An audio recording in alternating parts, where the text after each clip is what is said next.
Hey, buddy, watch this. Hello, hello, Regis Kelvin is the name, and Hearthstone is the game, and this is the Advice Arena, where of course you'll find some advice on playing in Arena. And this time around I have a mage run, so let's go ahead and jump into this drafting process as recorded live on my Twitch stream. Let's kick this off, guys. So of course, as you can see, we're going to be doing a mage arena run. I have the Hearth Arena companion app loaded up here to help us assist with these picks. Gives us some insights that I might miss myself. That's right, Guadalupe's. So I may focus a little bit more on the draft than on chat, so don't be sad or mad if I ignore your comments for a little while. I'll try to catch up after the draft once we move into some games, but I am going to focus on talking through these picks. So if you have anything super important to say, maybe just hold it for the next 5 minutes or so. But as you can see here with the first pick, the Hearth Arena Companion app has convinced me the Kabbalist Tome is the best pick here. I agree. I mean, it's honestly a little bit slow in Arena sometimes, right? Like, it's not the kind of thing you want to do on turn 5. But if you top deck this in the late game, it can put you in such a good spot because three cards is insane. Of course, mage spells are so good too, and you often have enough mana left over. You can cast this and cast that fireball or whatever at the same time, so you can still accomplish a lot. These two minions are both just situational and fairly weak. I like Vicious Fledgling here. It's one of those cards that can just win you the game occasionally. Abomination's a little too risky. Sun Fury, pretty situational and hard to actually get value out of. Ooh, Wolf Rider probably for me here. Just because it's damage and occasionally like an expensive Frostbolt that trades into a minion, but these both just suck, so Wolf Rider's fine. I like Hosen Healer and Friendly Bartender both here. Shriek Trickster's just terrible. It dies for free to every trade, and the spell damage is very rarely relevant.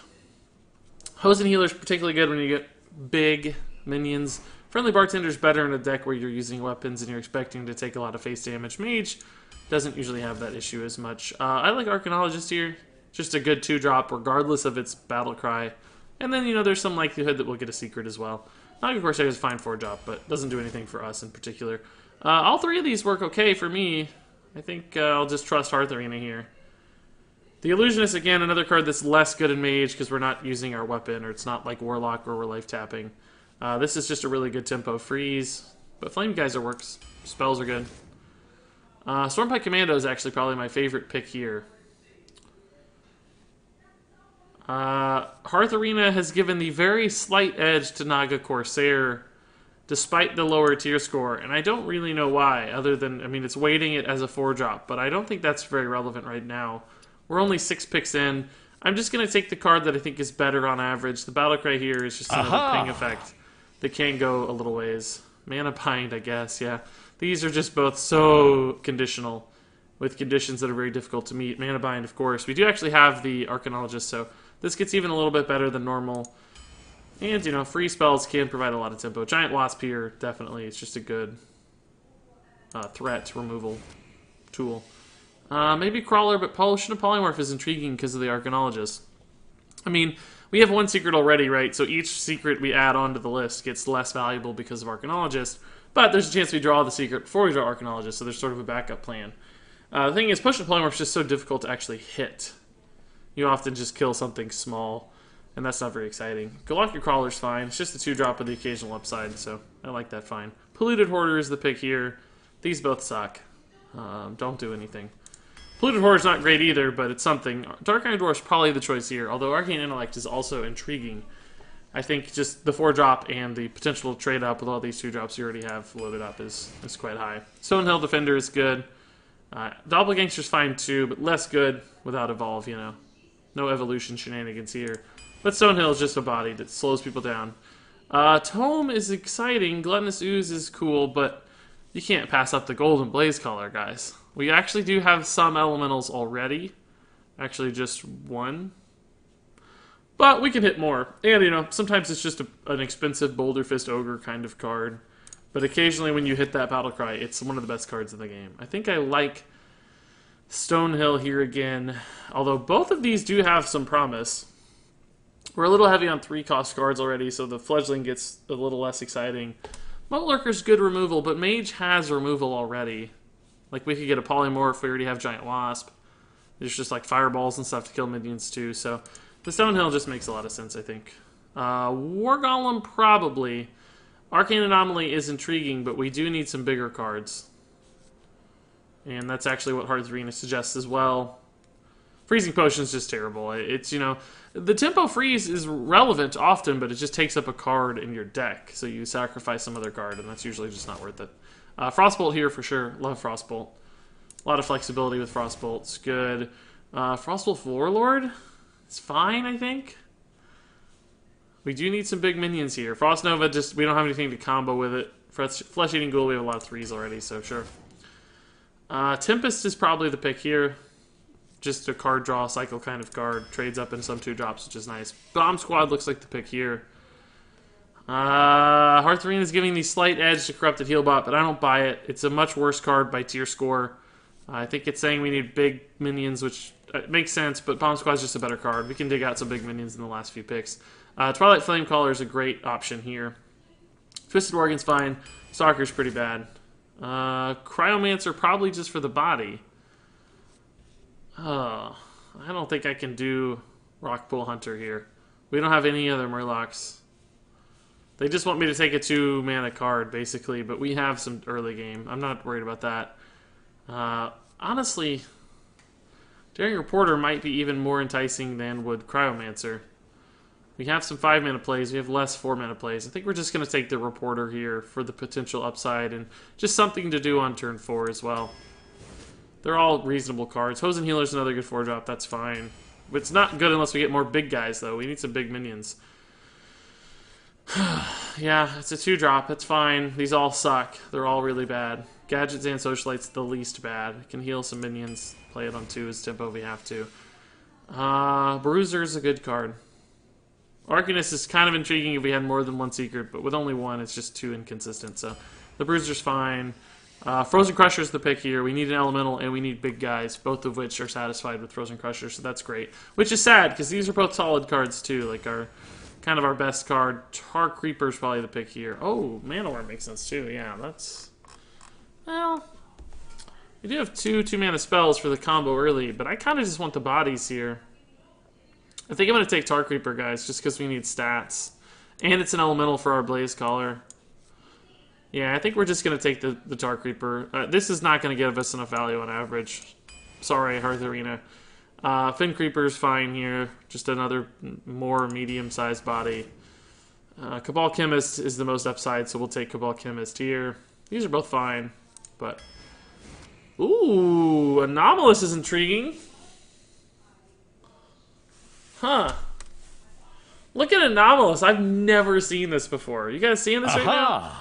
50 is its normal tier score, but in our deck it's a 130. I've never seen an 80-point climb before. That's crazy. We do need late game cards. We need elementals. Like, it makes sense. It's AoE removal and we don't have any meteors and we don't have any flame strikes. Like, this deck has no AoE removal. We didn't even hit the... We did hit a volcanic potion, but we sacrificed it for some other card. I don't remember what at this point, but that's crazy. I'm going to take it. I think it makes sense. These are both just kind of middling cards. Let's do it. So this is going to be a weird... This is going to be a weird deck for sure. Whoa, this deck list is too big. How do I shrink it when I can't? There we go.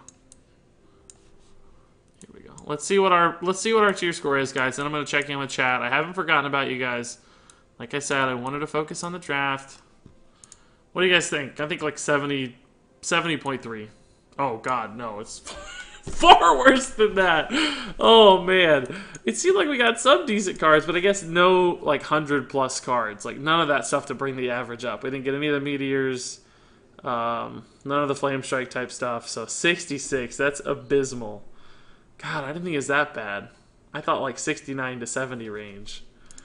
Ugh, yeah, we'll see. We'll see. This might be tough. I don't know. I think we can win games though. Like curve is fine. A lot of smooth stuff. It's just how do we win late, you know? How do we win those crazy games with all the Spike Ridge Steeds and stuff? Kabbalist Tome's going to have to carry pretty hard. Sunhill Defender's going to have to carry pretty hard.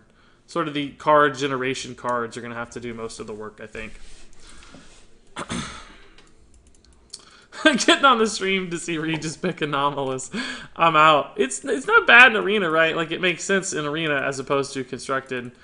Ulix wants to know, hey Regis, do you think Blizzard will ever add new classes to Hearthstone? I think maybe someday, but I don't think it'll be soon. I think it'll be, you know, 5 years down the line plus. Retire Mage, Concede Mage. Yeah, those are all pretty good names. Regis, oh, I already read that. Anomalus is good for once. Yeah, maybe. Yeah, I think we can still get 5 or 6 wins, guys. I don't know. I think it's possible. I mean, granted, it's possible to get 0 too, but I'm not totally giving up on this despite the 66 tier score.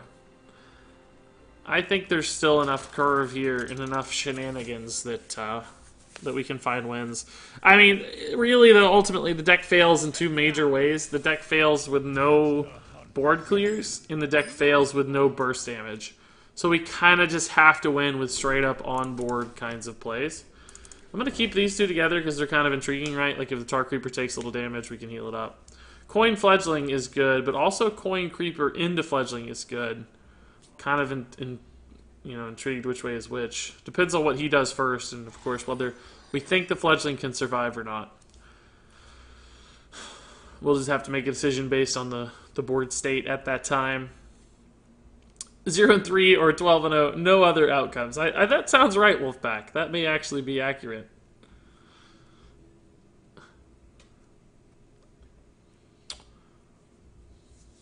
Good start from the Hunter here. Okay. I think we'll just hold here, save the coin for the 3-drop. I mean, if he doesn't play a good 2-drop, we might just throw down this Fledgling. If he plays a decent 2-drop, we'll probably coin out the Creeper and hope to stick the Fledgling behind it. And maybe use the Frostbolt to protect it, or the Hosen to heal the Creeper. Like, there's some lines here. Yeah, I think we have to go for the Creeper here. Coin Creeper. I mean, we could just Frostbolt too, but it doesn't put us ahead, you know. This actually puts us a little bit ahead, because even if he attacks into this, it probably still lives. So, this, you know, if that's a playable card right away, it's going to dictate a lot, because if, you know, if it trades through the Tar Creeper in an efficient way somehow, that could be a problem. We just need to stick this Fledgling and let it live. That's actually going to be pretty scary with the Adapt. Man, that was a good hit. On curve. Ooh. That's really scary. I think I have to go ahead and Frostbolt that. Because, you know, I can't Fledgling because he just trades into it and it dies. And the Frostbolt feels fine here. We get to kill what is ultimately a fairly valuable minion for him. We killed the buff off of the Beast Rager here, and we wasted that Adapt upside as well. We basically killed 2 Battle Cries. That sucks. It's going to be hard to stick this Fledgling at any given point now, just because we got a little behind. The Daring Reporter is okay here. It's, you know, doesn't line up very nicely for him, so I'll bet my life on 12-0. Sure. We should start doing straw polls at the beginning of the arena run or something to have people vote. Or take some kind of wager, but I don't have any prizes, so what good's it gonna do? And I do too many of those to consistently award prizes. That put me in a bad spot. Hosen Healer here is pretty intriguing, actually. Could also try to high roll the Dark Iron, but I don't like that as much. I think we can just trade Hosen Heal this guy. It goes up to 5 health. I think that's fine.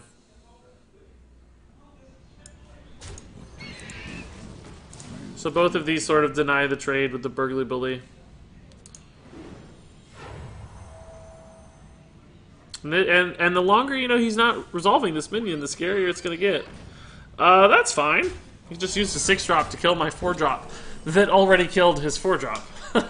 So I'm okay with all of that. And I think the Frozen Crusher here is good. We risk losing our Blaze Caller activations a little bit here because we've already thrown down 2 elementals, but we do have more. So it's not like we're totally out of them. We couldn't do anything with Dark Iron Ping yet, right? Because it was only 5 damage on the bully, not 6. So I think we just kind of have to play for it here. Regis, we don't need prizes. It's all for the satisfaction of being right. Well, that makes sense, actually. There is definitely some value there.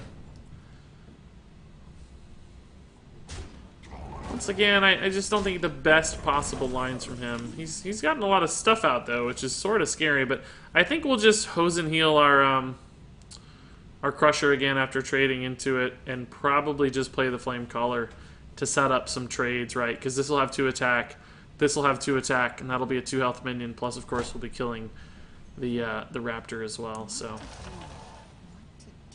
That's a 7 mana play as well, which is nice.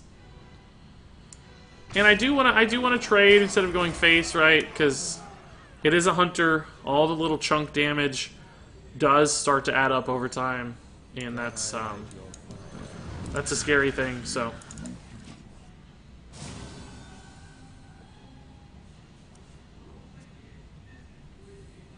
and you know, this is the kind of thing where if it's frozen, I want it to get value as opposed to just face damage. We're obviously still concerned about the board.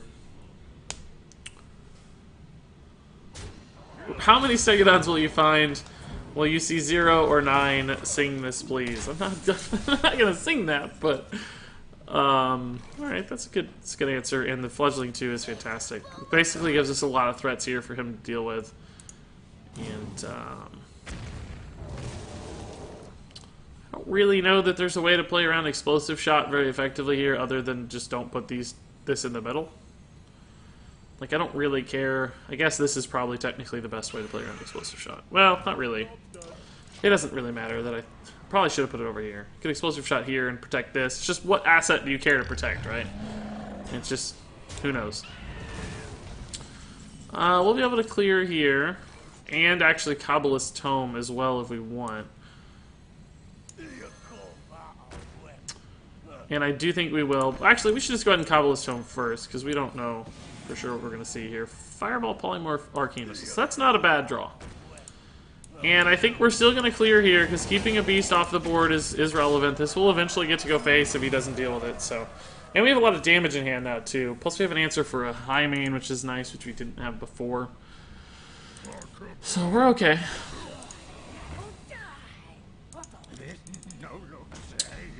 Oh my god. Oh, that's such a good draw. Wow. Such a clutch draw. Because I get to deny him card draw this way. If I did it like this, it was a bit of a risk, right? It was a bit of a risk. But I think we have to try to hit these. I mean, worst case scenario, the minions never get hit, but most likely, we're fine. Play around Explosive Shot a little bit there. Not perfectly, but again.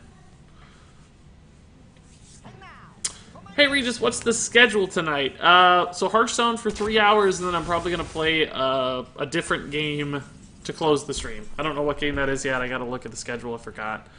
So we have 13 damage plus 6 is 19, 20 damage, right? 8 is 12, 13 plus 6 is 19, 20. I think we just have lethal here. Glad I checked, because I don't know that it was obvious, but hey guys, that went pretty well. Went pretty well. That Great Arcane Missiles was clutch. Like I said, I think we're gonna need some good Kabbalist Tomes this run to find success, and that one lined up actually pretty perfectly.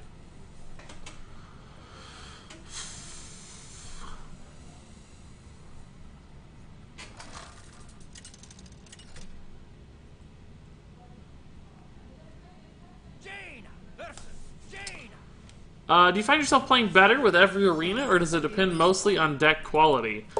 No, I mean, you have good days and bad days in Hearthstone, always, right? Like, some days you just roll, and some days you don't roll. And some days you get lucky, some days you don't. I don't think my level of play has really changed significantly much in the past year or so. I mean, you learn little things, and as an expansion ages, you learn. Like, you learn to play around Meteor and all that junk in Arena as you age through Unguro and you think about interactions a little better. Those kinds of things. But I don't think you... Oof. It's kind of enticing to coin that out, isn't it? Let's just hold. We don't have to use our coins. So if he doesn't play anything, coining this out might work. You could still Frostbolt it and stuff, of course, but Ooze is also a card that denies it. But I think we can just Flame Geyser here. Go 2 for 2 and gain the minion. We don't have to hurry here. But no, I don't think I get better with Day. It's all dependent on deck quality. I mean, you play the deck the best you can, but some decks just don't have it in them. Some decks surprise you, of course, but... I don't know, Archaeologist, Coin, Ping is okay. Could just ping Flame Elemental. Save the coin still. Honestly, it's not that bad. He's going to play a 4-drop. So we'll be able to Frostbolt Archaeologist next turn. Be able to do 4 damage, basically. Could do 5 with Ping Frostbolt if we need to protect our minion, or use our minion too. 12-0, here we come. JM4004 just hit rank 10, the highest he's ever been. Congrats, dude. That's awesome. You're on your way. You're just on your way. Snipers, where are you at?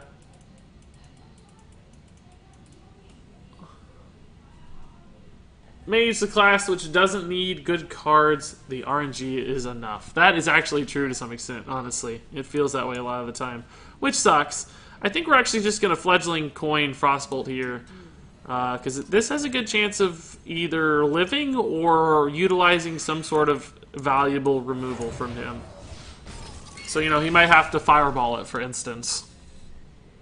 And we can actually follow it up with some pretty valuable protection options, too.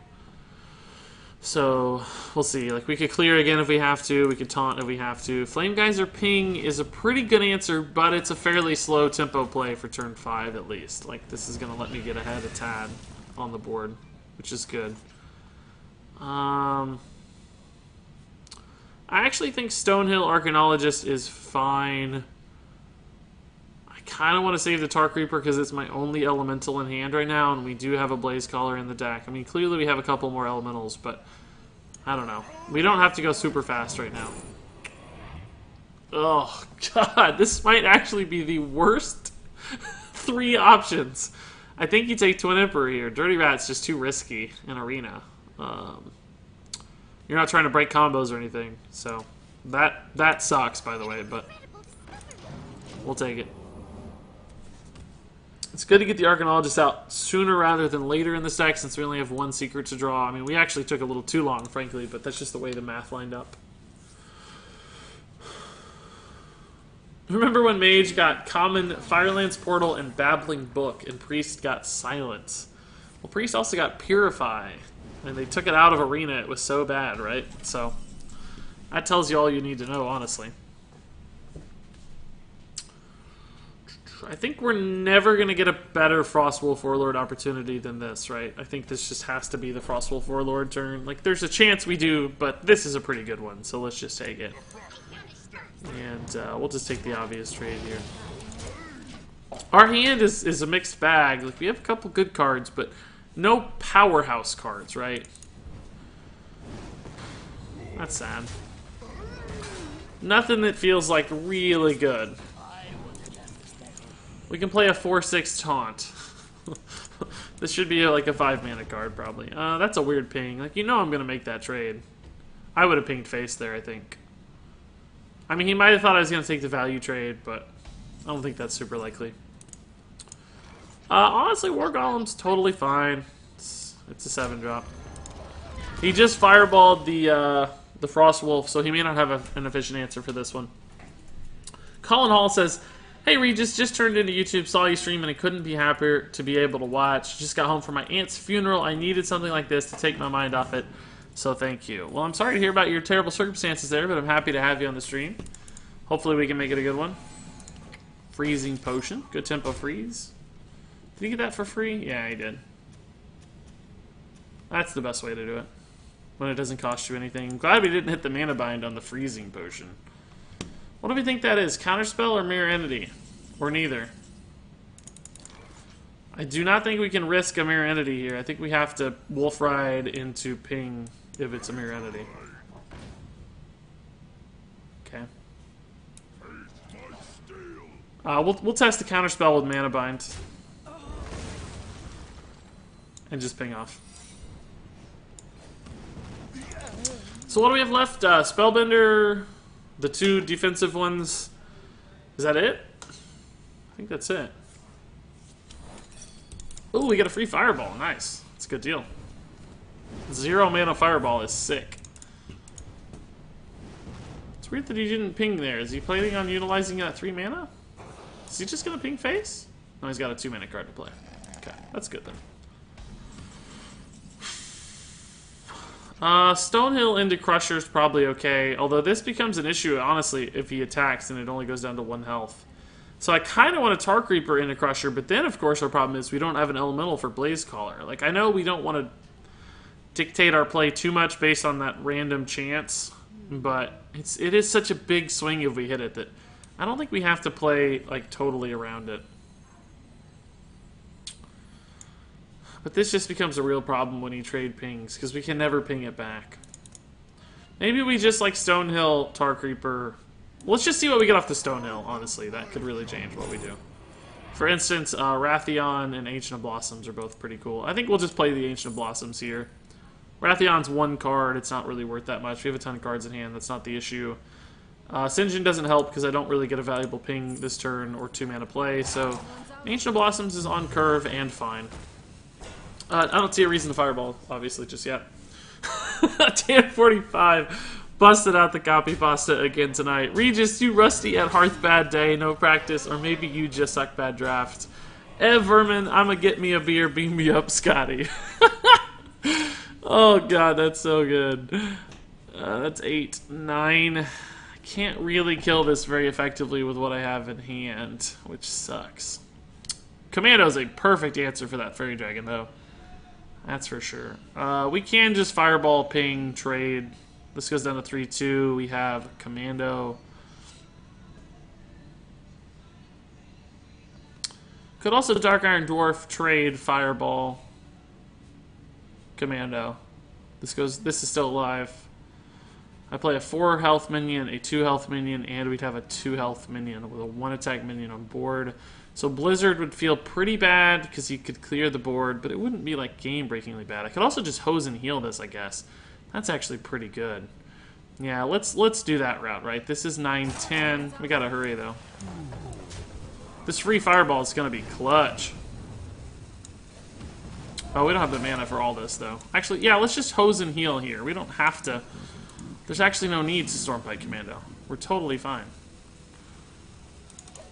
This thing's gonna dictate just as much value here. Yeah, guys, Frozen Crusher is an elemental, but we were gonna play both. That's what we were talking about. We were gonna play both for 9 mana. If I played both, then I lose them both. I don't have one left.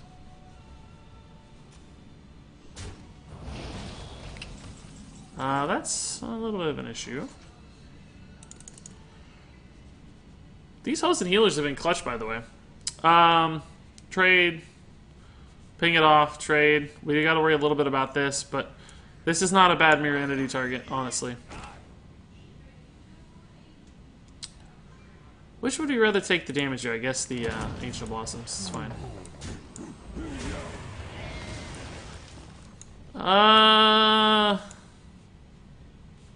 We know it's not Mirror Entity. This plays around Flame Strike just fine. How do we play around Meteors? The next question, just on the ends, I guess.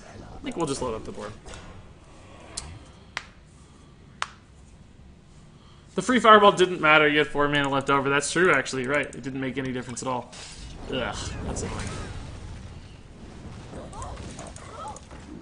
We may crush this turn. Ooh, Tome is exciting too, though. I think we can Tome later, though, when we have this many other cards. We know it's not Mirror Entity. We want to play it while we know it's not. We can just trade Ping with the remainder of our mana.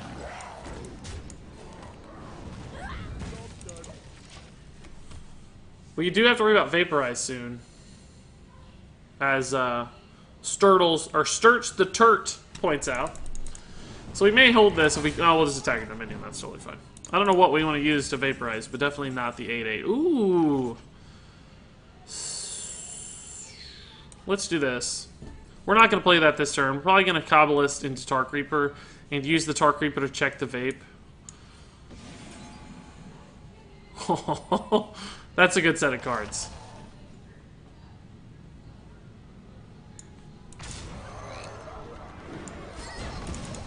That's a good set of cards. What the up, Regis, says Electroblast Gaming. Not much, man. Just playing Arena, as always. Hey, Ajax, welcome back to the stream, good sir. Hey, James Zuva, too, welcome back. Okay, so Vaporize is still not a thing, but it's alright. Kind of sucks that he didn't play a minion here. Do I have any... No, I don't have... I do have Anomalus, actually, and Shimmering Tempest. So we don't have to play this Blaze Caller. We can hold. I think we'll go ahead and socialite the Tar Creeper here just to deny the ping. And probably just play this Vector, honestly. I think it's fine. I would rather the socialite die than the Tar Creeper, so there you go. It's a meteor, that is. Regis, what legendary should I craft? Like to use Token and Jade Druid. Aya is great in Jade, obviously, if you don't have Aya. I don't really know. Does Token even use a legendary? Patches. Oh, Patches is good too. Not in Jade, but obviously in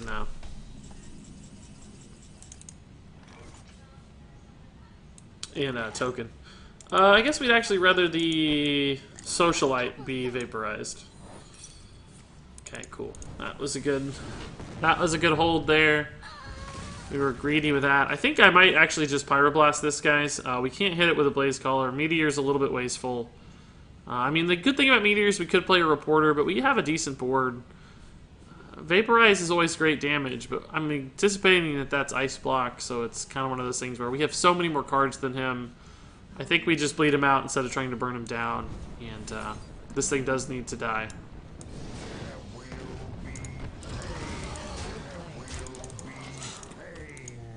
Meteor was sure a good hit off Kabbalist Tome, though. Like, we hit a good Kabbalist Tome. Again. No, I think we tested Counterspell already, hadn't we? I hope so. God. It seems like that secret has been up there since the beginning of the game, basically. It seems like. It's been up there for many, many, many turns. Surely we had to have tested Counterspell by now. That was my assumption, at least. I may have been wrong. Who knows? Who knows? But I sure felt like we had. Meteor is such an annoying card to play around, says Dat1 Bomberman. Yeah, it sure is. There's no joke about that. I think the only way we really lose this game here is like Meteor or Flame Strike, so I'm going to play it really slow and just bleed this dude out. We don't have to play all our cards, right? Force him to do something. Force him to dictate the pace here.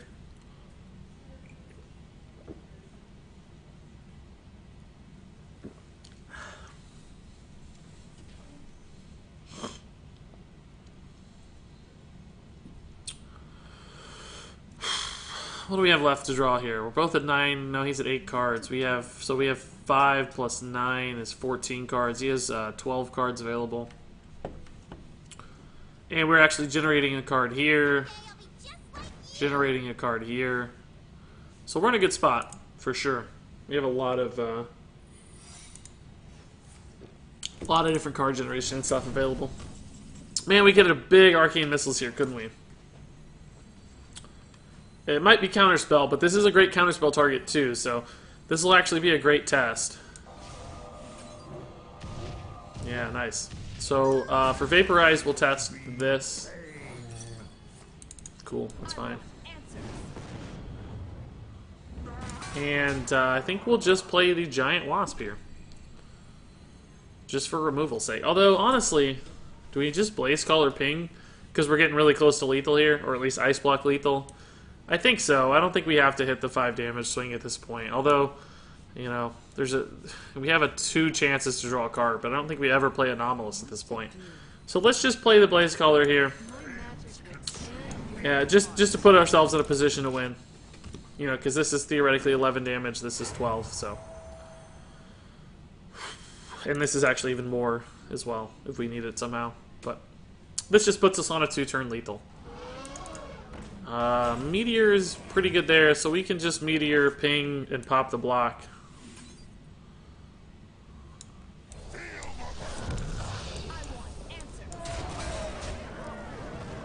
And we don't have to play any more cards, we're fine. He has to have exactly a heal, or another block, or lethal with 3 cards in hand. It's going to be pretty tough to clear our board and stabilize here. think we're in a good spot, boys.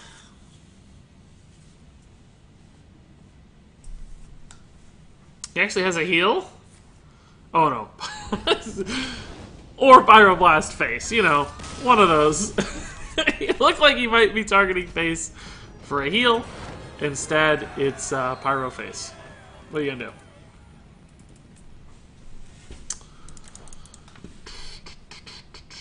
That was pretty good. That's a tough win.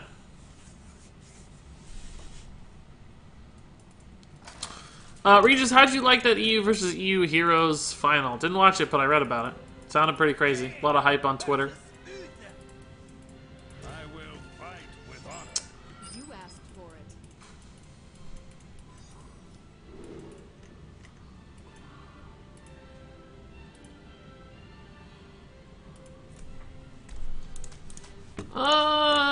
Cabal Chemist is not the most exciting tempo play on turn 4. I mean, neither is Gadgets and Socialite, but I do think it's important to have some early options. So I'm going to keep that and toss back the... those are much better. I like that line okay. Socialite works really well with Tar Creeper too, just in case it takes some damage. It's, you know, it's got enough health that early in the game that it tends to take a little damage and sit around. So Hose and Healer and Socialite both work pretty well with it. And frankly, I'll just Socialite here to trade into that. That's totally fine. There's the Hose and Healer. We lose the heal value, but if it goes 1-for-1 with this Fairy Dragon, I'm happy. And it's very likely to. He might just hero power here is what I actually expect. I think he just coined that out against Mage because it's such a good start against Mage if I don't have a response, and he wasn't really thinking about another turn 2. So we're just going to see a hero power, and he'll go face. And we'll trade back. And we'll play Tar Creeper into Hose and Healer, into Frostful Warlord, and we'll win the game. Voila. Regis, you gonna watch the CSGO Grand Finals? I hadn't anticipated doing that, but... Ooh! Wow! I don't know if that's a good play or not. Yikes. Wow, humilitied a Gadgets and Socialite. Like, I like the line of thinking. Like, I think that's such a cool, aggressive play to make. But I really don't know if it's good. I mean, normally you want to use that on the War Golems, right? Like, the War Golems of the world. Where you know, a -6 attack debuff. But he used it for -1 attack. That is a play, guys. I hope he attacks both in here. That would be the dream for the max Hose and Healer value. He didn't, so we're going to be sort of half Hose and Healer value. In fact, we might just play the Fledgling. It's really bad, though, against True Silver. So maybe we trade in and still just Hosen, because it does deny. These would only have 4 attack. Yeah, I think that's okay. We would have been in a great spot if he traded in the Fairy Dragon, though, and we got to hose him. I mean, this is still fine, but that would have been amazing. Stormpike will be a good way to finish that off if it still lingers, which it looks like it will. That actually will put us in a great spot. We can trade Stormpike. Honestly, though, Frostwolf Warlord will also be good. If he didn't trade last turn, he definitely shouldn't trade this turn, in my opinion. Now, see, that looks a little weirder. I mean, it's fine. I guess we just Frostwolf here. And we'll go ahead and kill that taunt as well. This is pretty good. That's a scary thing with Spike for his steed, but he's not there yet, so... I don't think anyway. Did we have the coin? No, he coined out on turn 1, so... Hey, Tom Jeep, how's it going? Regis, how do you deal with Pirate Warriors? I actually made a video on that, Electro. You can check out a video I made called How to Beat Pirate Warriors. I think you'll enjoy it. I think Ping Wasp here is okay. We could try to hit the Commando, but I don't think it's necessary just yet. I think Wasp is good into 6 because of Spike Ridge Steed. If I need to do a ton of damage to it. Spike Ridge Steed, though, is a little bit annoying with the Frostwolf Warlord damage that'll be taken. So I can't ping and Commando. Could ping Fledgling, but we don't have a taunt to protect it. I think there will be eventually a turn where that gets to stick. So I'm just gonna hold that for a while.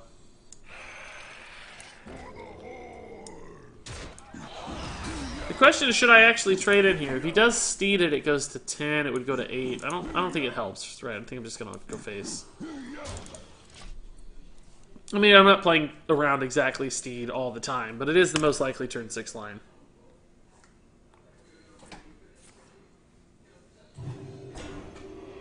What'd I tell you? Maybe we should have traded in, because it would have went down to 2, but we have this guy to line it up to. And we'll hold this, I think. We're not that intimidated, honestly, by the second half of this.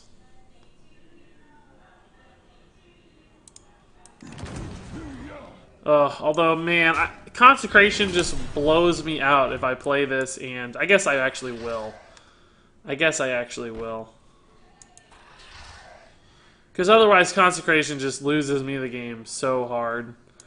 If I just play this and sit and he consecrates my entire board, I can't have that happen. So we'll just do that.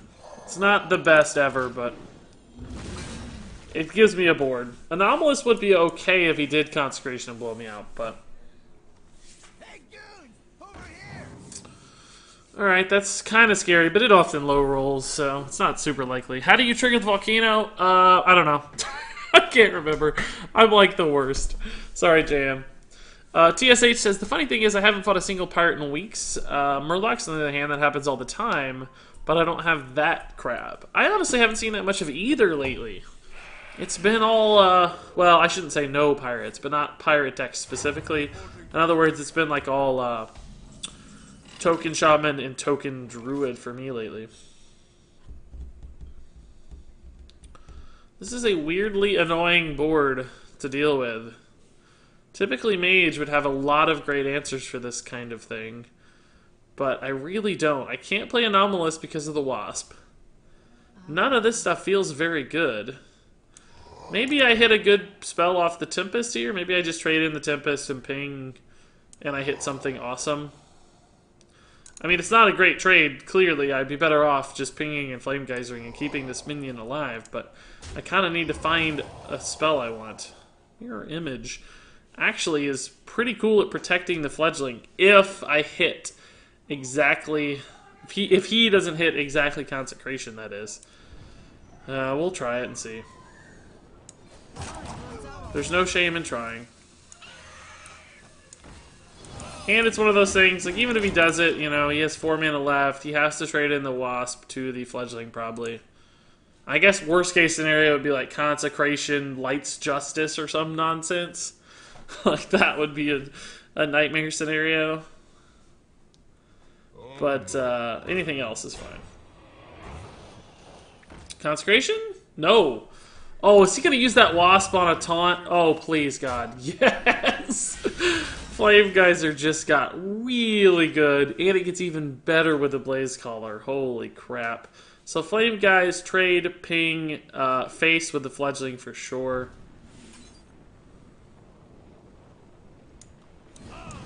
This puts me in a great spot here. Let's hit Wind Fury. What's more likely to keep this alive? +3 health or Divine Shield?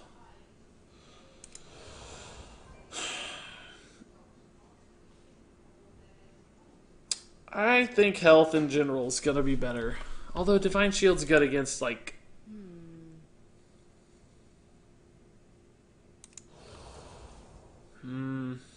I can't decide, guys. I'm just going to take +3 health. It's probably not the best, but who knows. And I'm going to go ahead and make this trade too, just to protect this taunt a little bit. And we'll play the Flame Ellie, because we haven't played a Elemental yet, right? And we'll go ahead and play the Polluted Hoarder too, because he hasn't shown Consecration, so.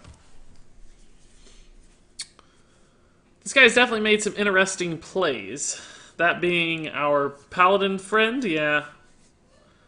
I would agree with that sentiment. So that's a card he had last turn. It looks like. That's very slow. I don't even honestly mind. As long as he doesn't play that card right now, which it looks like he's not. That's fine too. I'm probably just going to ignore that. Actually, we can kill it with the Blaze Caller, so I suppose we will. That's the buffed card. He's hovering it like he can play it, which is kind of scary. We might actually just be able to win the game here. We have potentially, like, you know, 6 damage here, 10, 11 plus 5, 16. I guess we only have 17 max damage, so we don't have lethal, it looks like. So we'll probably have to trade a little bit. That was a mistake. Man, Flame Caller into Don Honcho is also very good. Because, Flame Caller, Blaze Caller, I mean. It's just the collars. Because we can trade in Flame Caller. This would live with 1 health, which is fine. And let's just see what we get here first, though. Stealth is pretty good. It's likely to save it.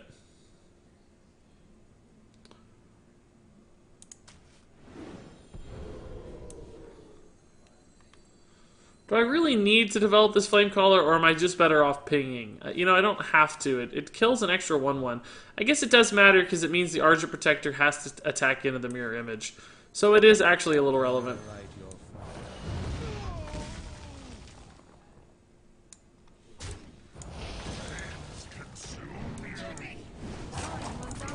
And I'll just push damage, clearly. We have a lot to finish here. If things go really south somehow, like Equality Consecration or whatever... We do have Anomalus as a backup plan, so...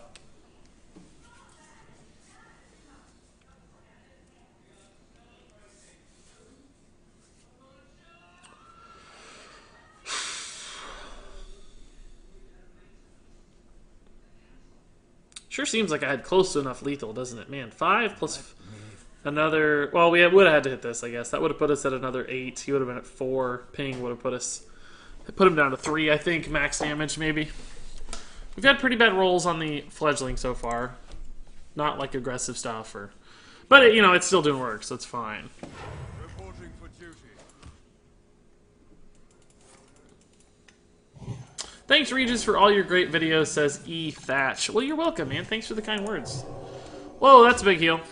That is a weak play, guys. That is a weak play, guys. Gotta be honest here.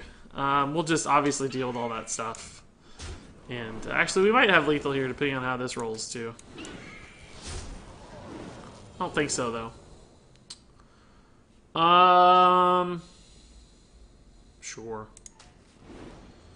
How much damage do we have? 12 more plus 4 more is 16 more damage? No, so we'll clear. It's fine. Totally fine. We're going to win the game anyway. And we'll just hold this. No need to go overboard, right? There's still crazy things that could happen. He's got this buffed card he's not playing. Like, what is that? Deathwing? That would be very bad, I'll be honest. Deathwing would be problematic. Anomalus wouldn't even contest it. Sabertooth Stalker. What? That's a crazy stealth minion. Oh my god. Imagine if we got that, like, Blessed Champion and that Blessing of Might or something in 2 turn me. That would be nuts. That would be nuts. That would be nuts. Trump trade, says the Mysterious Sea. No way, that's not at all, because we were still at a great... I mean, we didn't have lethal, so we were in a position to lethal anyway. Like, just protect your assets. Prevent you know, crazy Spike Ridge Steed shenanigans, that kind of stuff.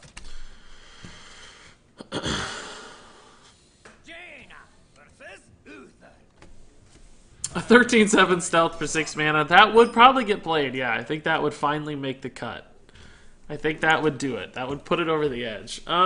This is pretty solid against Paladin. We may not play it on 3, but it's just good against Paladin, so I'll hold it.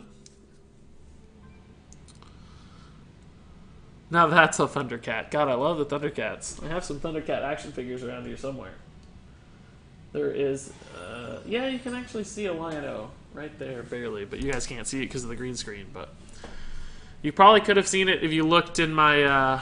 my contest video. Speaking of which, guys, if you're following me on Twitch, of course, you're already entered to win one of these $20 Battle.net gift cards, so congrats.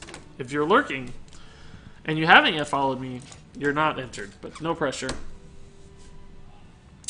Regis, how do I donate, says Electroblast claiming. There's a link underneath my picture, a big button that says donate. I think it has like a heart on it. It's like a blue thing. If you click that, it'll take you to a page on like Twitch Alerts or whoever does it, I don't know, that allows you to donate. Ask for some information and stuff.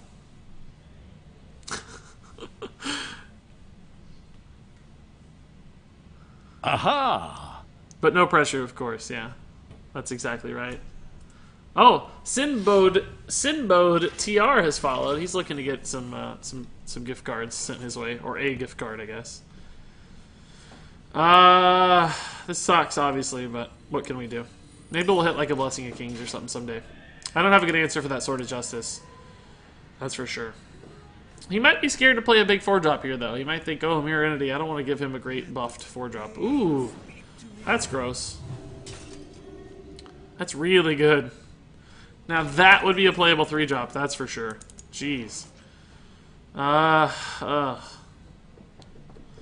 might just have to give him some cards here. I guess we could play the Dark Iron. We're sacrificing a fairly valuable asset if we do so. But no other play lines up as well against this. We don't want to give that thing like 8 cards, right? I mean, we want to kill it and like do some work. So we have to try here. Because, you know, coining the Fin Creeper, everything else has 3 or less attack. So we're kind of wasting this asset, granted, but it's an item cards, and I'm real scared against a paladin that's playing fairly slowly with a big hand of cards. That's a really, really intimidating proposition. Because that means the Stonehills are coming, the Spike Ridged are coming, the Redcoats are coming, etc. Regis, the Demon Hunters should be added as a class, and the hero power, this destroy a random demon. Demon Hunters should definitely be added as a class, that's for sure. Eventually, not soon. I don't think that'd be a very good hero power, though, because there's just so few demons in the game. I think that hero power would fall flat very often. I think we're just going to have to give that thing some cards, it looks like. Which sucks, but this is the only really sensible play. If it does live, we can probably hose and healer it for some additional value, which is really nice. Snoops Wilson has followed. That means there's 2 Wilsons in the chat. Yo, Regis, I don't get to open packs regularly, but I'm going to grab some packs. Can I get a blessing, please? Sure thing, Solaris. Your packs have hereby been blessed. Good luck. Go open some shiny oranges, so on and so forth. Justin wants to know, did you go to college? I did. And if so, which one and with which degree? I got a couple degrees, actually, at Southern Illinois University. I don't want to give out too many details about my personal life always, but that one should be okay. This kind of needs to die, right? I know it's not like the most valuable asset ever in Arena, but it's still kind of scary. So I want to Twilight Flamecaller it and trade and ping, and that's a 5-mana play. But it just doesn't feel great. I think I'm going to leave it sitting for a turn. And because Hose and Healer's like so good against this particular scenario. Like I can Hose and Healer and Flame Geyser and actually kill everything still, or almost everything. I can leave the Acolyte alive if I do that. Then I have a 1 health minion, though. That's not that exciting. I suppose this is actually the best play. It leaves me with the most assets in hand.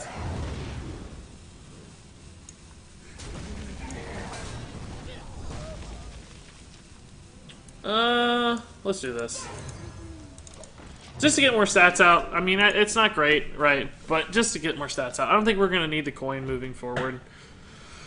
It could have been cool next turn, honestly. The Archaeologist is a dead card now at this point, though. So, we'll see. I don't love any of these lines that much. Aha! He just put us at a bit of an awkward spot.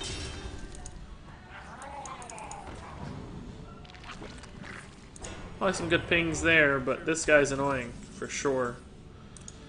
Commando ping, it's not bad. It's not bad. It's real bad against Consecration, I suppose. Honestly, just Commando ping there is not that bad. This would be contesting 2 1/1s though, which isn't very exciting. We could try to hit a cool ball chemist potion here. Like, for instance, volcanic potion would be bonkers. But if it whiffs, I don't know, maybe we just flame geyser trade, and play the 1/2. It's not perfect. You'd have a 3/3 against a bunch of 1/1s and a 1/2, a bunch against a 1 health stuff. That'd be okay. But man, if we hit the volcanic potion, it would be bonkers. I'm gonna try it.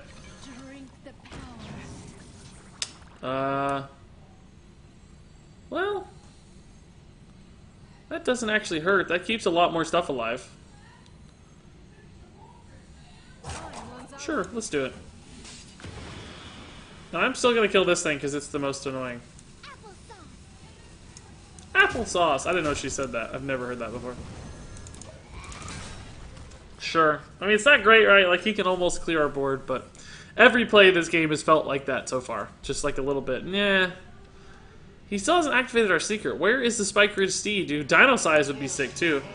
Sunkeeper doesn't really change that much. He gets to kill this instead of leaving it alive as a 3/1. So, that's okay. That's fine.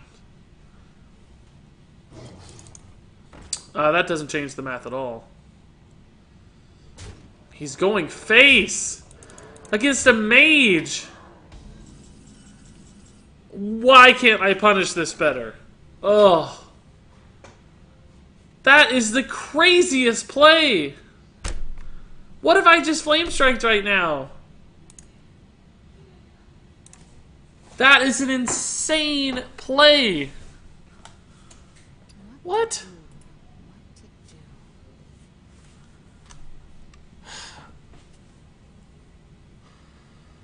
I can't believe that. I could punish... If I could punish this at all, like, he'd just lose the game. I can't. He lucked out. I mean, it sucks. Trade, ping. We can snipe the wolf. Play the Flame Ellie. Might want to hold the Flame Ellie just in case, but I don't think so. Actually, we might have to. What am I doing? I think I'm doing this. Yeah, there's not really an incentive to play this. Only if we hit exactly Blaze Caller next turn would I enjoy that play, but... Anyone in their right mind, exactly right, would play around Flame Strike. Exactly right, TSH. Anyone. I mean, not even Flame Strike, right, but just Blizzard. Like, Blizzard Ping would have been a sick play, because I would have froze half the board, you know... Killed one thing. What did I get? What was that? I didn't even see. Honestly, that's not that bad with our hand. We have a lot of cards. God. I guess when you have these kinds of cards, you don't have to play very well. I guess that's the logic.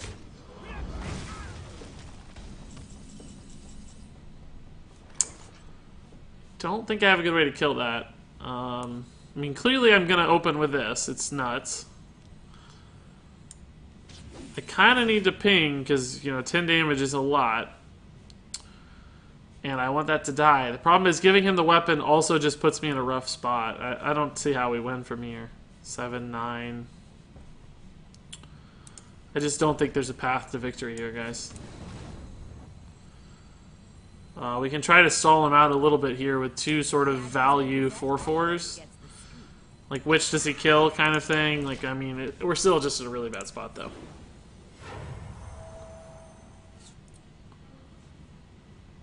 He believes in the heart of the cards, says Tom Jeep, yeah. Definitely a stream sniper. Well, maybe. I've never had that before as far as I know. But, oh my god. Perfect. Well, I guess not perfect because he could have had lethal. But, beyond lethal, perfect Avenging Wrath. The math lined up. Like, what if one had been at 1 health and the other had been at 4 or like 2 or something? You know, like there could have been some math there that was unfavorable to him. Put our faith in Stonehill. Bog Creeper actually is pretty fantastic. I think we have to try. What? Golden legendary! I guess when you have these kinds of cards, you don't have to play very well. Regis Kilbin 2017.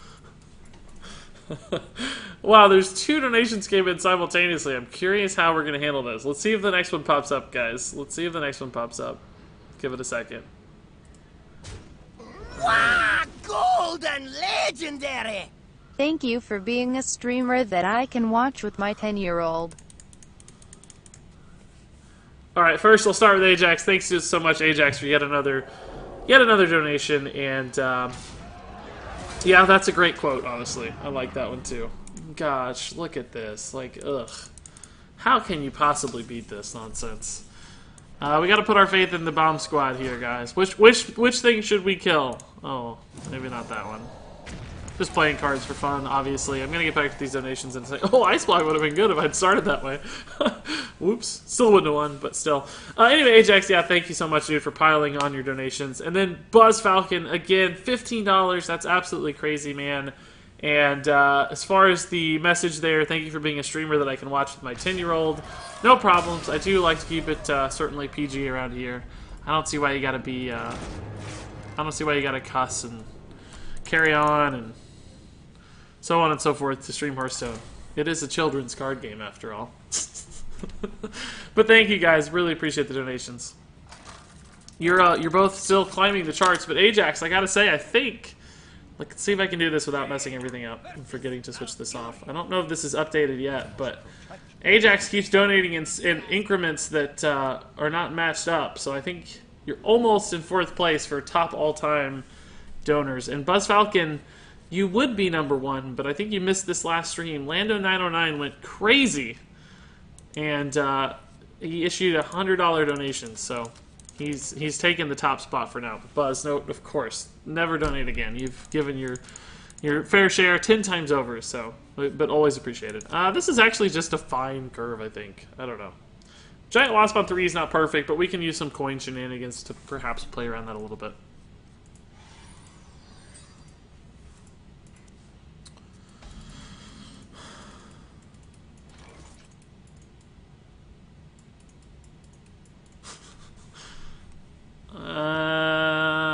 Honestly, coining the Galactic Crawler here is kind of intriguing, because if we do trade it into something, and we're able to stick a heal, that'd be pretty cool. And maybe, like, you know... I'm gonna do it, guys. I'm gonna... it's very unlikely for a Druid to have a Pirate, right? That's the only thing. But what if he ran... What if he had to pick, like, Bloodsail Raider? I'm just gonna hold. We can use the coin for a 4-drop instead. We can 2 into 4 into 4. That'll be fine.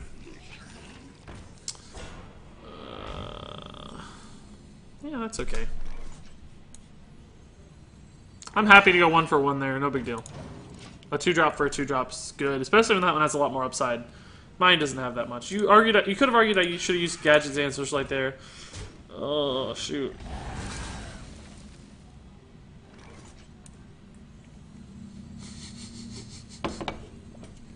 Let's do it. Let's do it. You feeling lucky or not, dude? The only problem here, of course, is I give him 4 mana to answer mine and don't give myself any mana. And he actually gets a chance to, like, Wind Fury trade here. It's not ideal, obviously, but it's pretty funny. But it's pretty funny. Ooh. Not health? Not health? Not health? That's fine. How insanely greedy do we get here, guys? Or do we just play it smart? How insanely greedy do we get? Do we go... I mean, I guess Wind Fury wouldn't really make a difference. It's 3 face damage. I'm just gonna go for it. Just answer the cards here. No need to get insanely greedy. Flappy Bird versus Flappy Bird, the ultimate showdown. That's exactly right.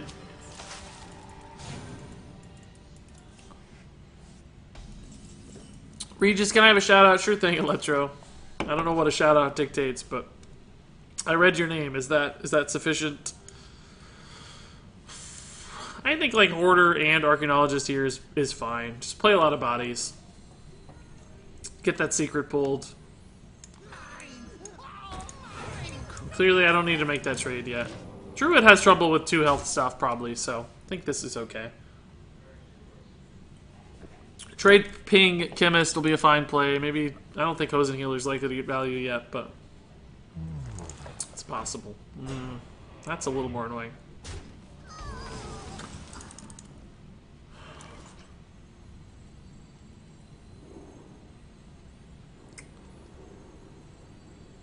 I don't really know what I'm looking for here. It's just kind of the best on-curve play, right? Not really looking for anything. Tome's not going to give me anything either, though. I mean, we could try to Wasp or whatever. Could try to draw a card, I guess. Yeah, honestly, drawing a card here might just be the best option. Let's see what we get.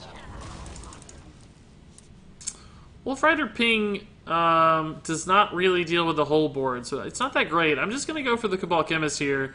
Let him trade and then clean it up next turn.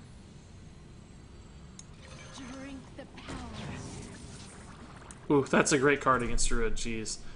Actually, I don't even know, like, the ping here is really not that relevant, because I'm probably going to clean up with a ping next turn. I'm just going to play this to get more stats out. And let him dictate the trades here. I think any variation of the math, we can probably clean up a little bit. I think the best is for him to trade into both 2s. That gives him 1 extra point of value, perhaps. But with the Wolf Rider and the ping, we can kind of just do whatever we want. Such a good card to get, though. Buzz Falcon says, I'm a big kid inside despite the fact that I'm pushing 40. My kid enjoys watching me play Hearthstone, and he enjoys watching Twitch streamers as well. Regis is about the only option to do both. I'm happy to hear that, Buzz. That's awesome. And I feel exactly the same way in life. I am absolutely just a big kid inside. Pretty much every facet of my life, in fact, dictates exactly that. Yeah, Flame Geyser, Blast Crystal, Trade. Can't do all of these. Actually, just maybe Wolf Rider, Blast Crystal is better. It keeps my 3/3 alive. I think that's fine.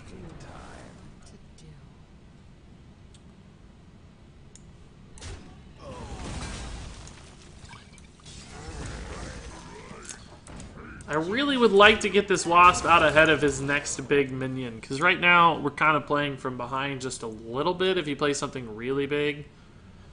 Not from behind because we have the board, but like we don't have what we need. Like this requires a proactive play.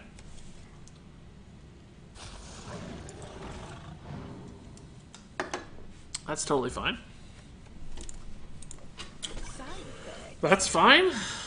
That's not big and scary like I anticipated.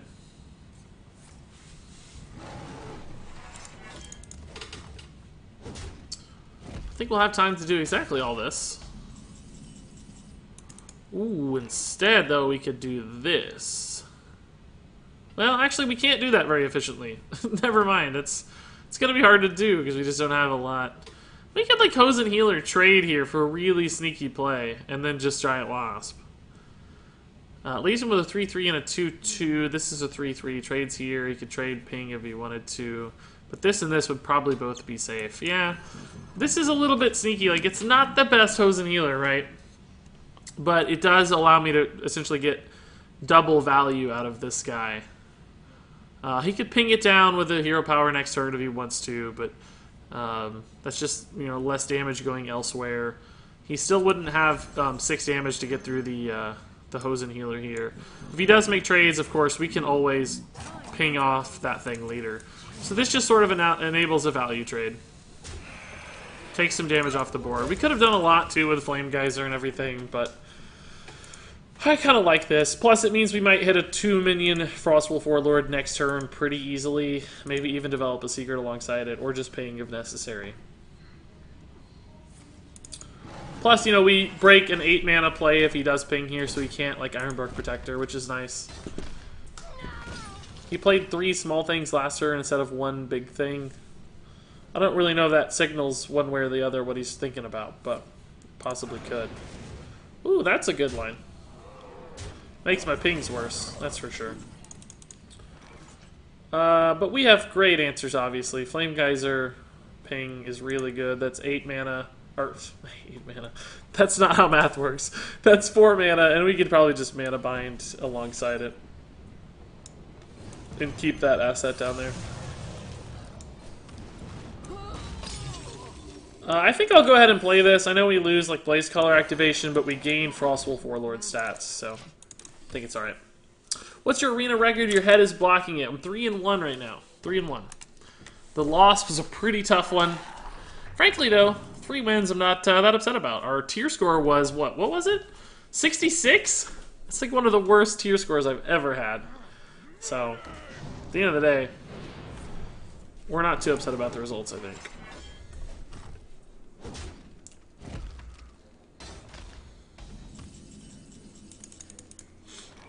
Gosh, can we just, like, wait a little bit on this Frostwolf?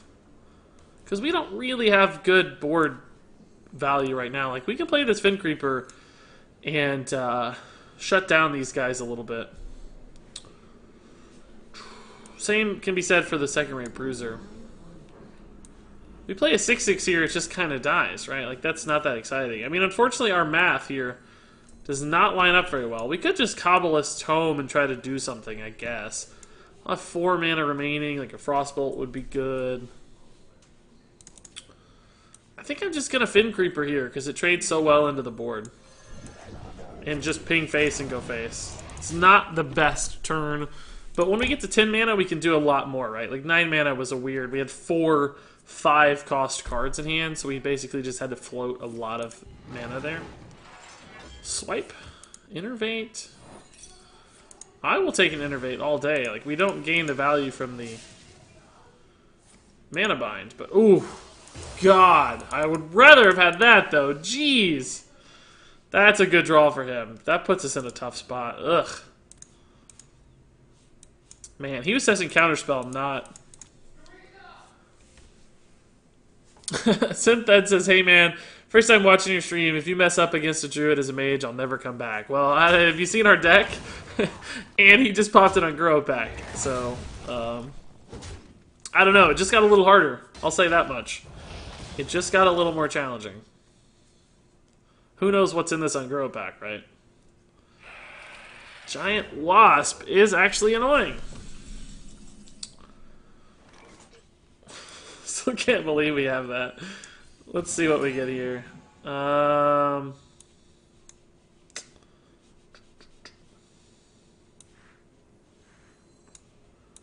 know, this is actually pretty enticing.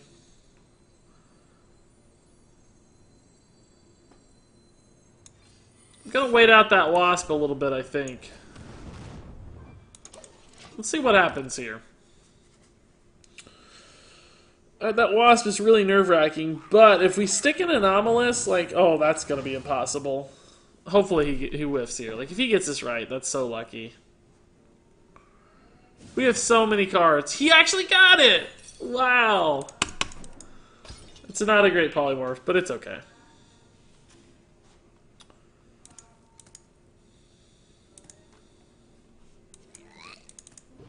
That might actually be a good Wasp target.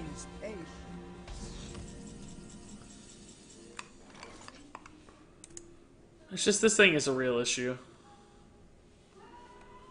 An Arcane Explosion, like, we don't have spell damage or anything to get through that, so... I mean, is this like where you throw down Anomalus, though, right? He has exactly enough to clear it, but he could clear it with a Wasp, but everything would die. I don't know, this game just got a lot harder, I'll tell you that. Like, maybe we just throw down the Bruiser to die to the Wasp here. And, we commando off something. That's a 10 mana play. I think it's fine. God, there's not even a great target for this. Wish we could do that, of course, but we can't.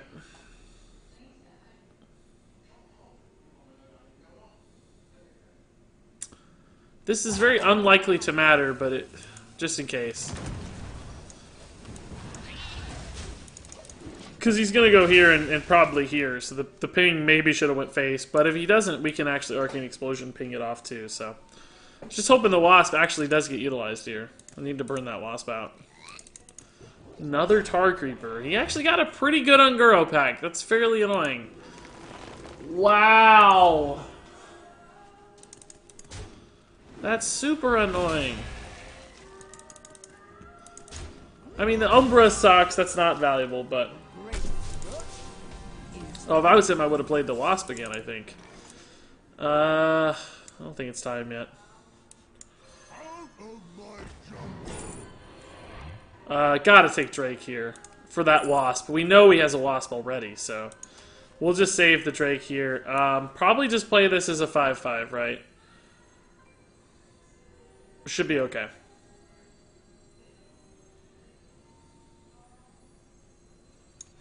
I'm a little frustrated at how good that Spirit Echo was, and all these Tar Creepers too. It's tough. Like I don't know. We're gonna need something to win this game still. I pinged here because if we do, well, also that math is fine because the Drake puts us down basically, and the 5 attack trades into the Tar Creeper as far as we know, so it puts us in a good position to hit a good Drake. Yeah, this will be a dandy Drake. Aha! I wish this wasn't dying though. Could have maybe waited. Probably could have. Wish I had a heal. We could actually use Hose and Healer to heal this if we had it. But that's okay. Still puts us in a good spot. The only thing that makes it hard for me to trust Regis is that he doesn't really like music. He's a robot without a soul, that's why he doesn't get salty. Man, you figured out my secret. You're not supposed to tell people. You're a privileged mod. You have access to inside information. You're not supposed to reveal the secrets, man. Now everybody knows. What do you think about Cthulhu Quest Warrior? I haven't tried that exactly, so I don't know. Be hard to say.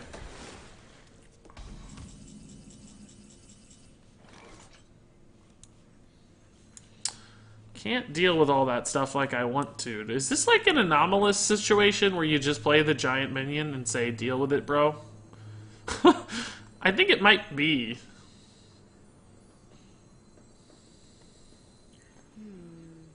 I mean, he's got to trade into our Drake there. I really wish we had spell damage at some point to get through all this junk. We'll still ping this just in case we can ping it in Arcane Explosion at next turn. Like, there's a chance the Anomalus dies. Like, when we run it into clear his board or whatever. But... How did he get 2 of those? Did he create one from the other one, I guess? Probably. This guy's getting a lot of free card generation that's upsetting me. It's making me very, very sad.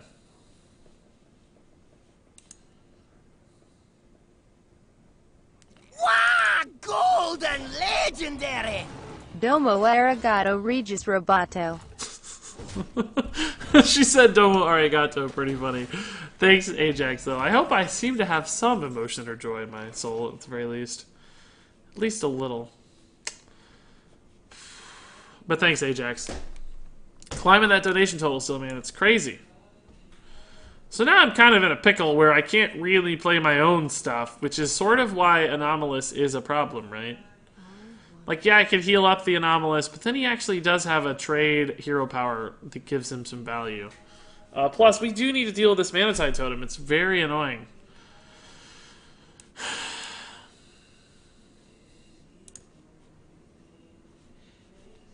Like, we should have won this game already, but it's just taking forever. Because of that stupid Unguro pack. He got so much value out of that Spirit Echo and the pack, and now these Lotus Agents, like, he's just chaining card into card into card. I think I have to Arcane Explosion ping here just to deal with that,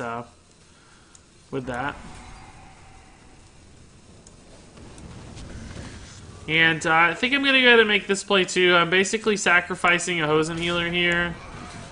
But he's... No, I don't know. I may just let him trade it out. Play Vaporize. I think that's okay. He kind of gets a freebie here. I understand, but... What else can I do? It's just such an awkward line. Like, we didn't get the anomalous value we wanted. That's why this card, I just don't think it works that well. Even in Arena, it's awkward. We could have killed it ourselves for more value if he didn't play exactly a taunt, right? Like, if he... Oh, that's not how Innervate works. Oh, he's just testing Counterspell. That is how Innervate works, if you're testing Counterspell. Ugh, that's scary, too! This guy's deck is actually kind of insane. Gadgets and Gazette always gets the scoop.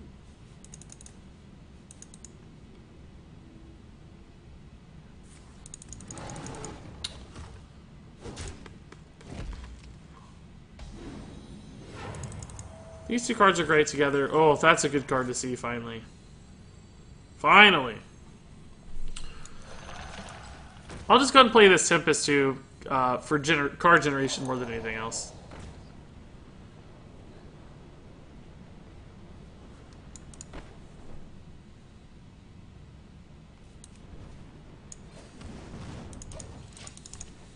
We might still be able to pull this out. I don't know. Everything feels weird.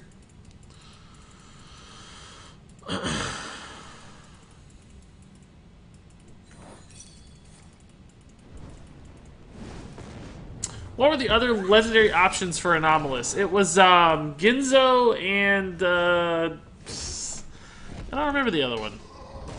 But basically they didn't make as much sense, was the logistics. Oh, these two cards together are fantastic for the board. Jeez. And I guess I will send 8 to face, because at this point we're going to be applying so much pressure that like his damage total is becoming a real concern for him. And we've got some big bodies and some big heals too. Boogie Monster, that's what it was. Boogie Monster. Thank you, TSH. Basically, we needed a little bit of an elemental, and we didn't have any board clears, so Anomalus made the most sense, both to me and to Hearth Arena. Swipe? Is he gonna have hero power to that? Fire Plume Phoenix. That's pretty good. That's pretty good. That's a good tempo line too. Jeez. Bomb Squad's a good answer. It's cool. We can actually Bomb Squad and innervate the War Golem here. Not super worried about my own health total. Just looking to end the game here. Like, he's got to have answers for both of these right now. I mean, Swipe would be a good start on the War Golem. But then we'd have 10, 11 damage. 12 damage with Ping. Dark Iron Dwarf's a hit for more. Are we going to be able to bleed this guy out, though? Like, Fatigue is actually going to be an issue for him as well. And he still needs to answer this stuff. Like, answer it and Fatigue. And we have Stonehill for generation. Frostbolt's damage. Like, we have 5 points of damage in the deck. That's gross with taunt and stuff. But he has to get taunt. Looks like, because he committed all of his mana, basically. So he's not going to have answers for these. So I think we're going to win, but you never know. Plus 3 health taunt would be a little annoying, but not really, because we could ping. Can't be targeted taunt wouldn't be that bad. We could just send one of our dudes into it. I think he's going to have trouble finding 2 of these that really, really work. Yeah, and before Deathwing, no joke. Deathwing would clearly put us in a bad spot. That's for sure. Cameron Ballinger says, "Hey Regis, just wanted to say you've been a huge help to my Hearthstone endeavors and that you've become one of my favorite Hearthstone YouTubers to date." Thank you so much, Cameron. That's really nice, man. Appreciate it. Did he just, Well, that's definitely not going to do it. And we did hit the damage, too. That's awesome. Cool. Guys, that was a scary game. I'm honestly stunned that our deck had the legs to go that long. That we had the kind of the card quality to play that out. Like, we whiffed on Anomalus, didn't get any value. Blaze Caller was a big hit, that's for sure. Kabbalist Tome, I don't even remember what that gave us. It must have gave us something halfway decent, but I don't remember anything stellar. And she had that Unguro pack with a lot of value with that Spirit Echo. Like, I just don't know how we found enough cards. How do you find enough cards to win in that scenario? I said 5 and 3. I believe you can go higher. Yeah, I said 5 or 6, I think. But frankly, a 66 tier score, getting to 4 and 1. Are we at 4 and 1 right now? I think that's okay. I'm fairly satisfied already. I mean, clearly we're going to stretch for more. Want more wins. But, I don't think this is terrible. Jaina versus Malfuria. I must protect the one. You asked for it. Another Druid. Man, 4 and 1 Druid's kind of scary, though. A little bit intimidating. I don't want to see the Wasp yet. I think that's going to be more of a late game card for us. I'd rather have the Stonehill for sure. This is an okay curve. Hosen's fine too. At least we have a 2-3-4. Hit something good off Stonehill, we might be alright. Wow! You don't see a Rant Druid in Arena every day. I dig it. That's also very intimidating.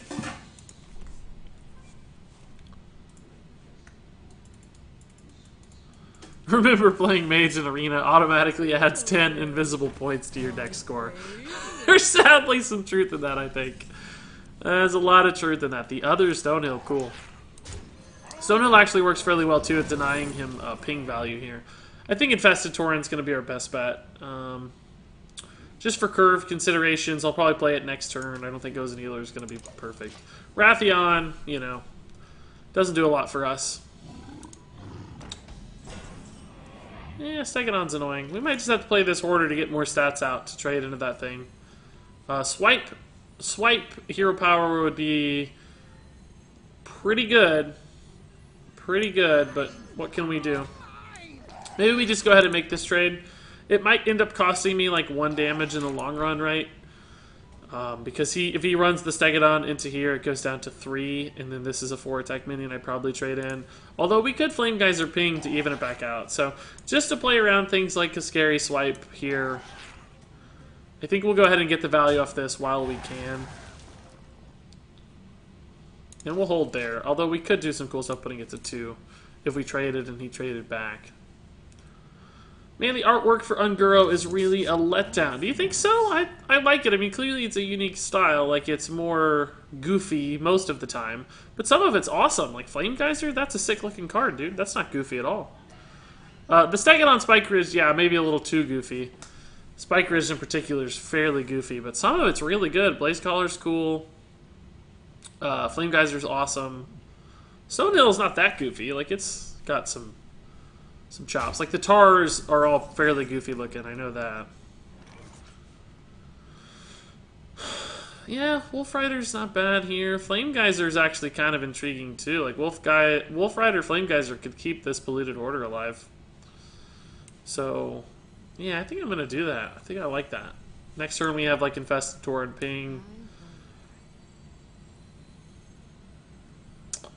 But we can Wolf Ride Flame Geyser here to keep our best dude alive.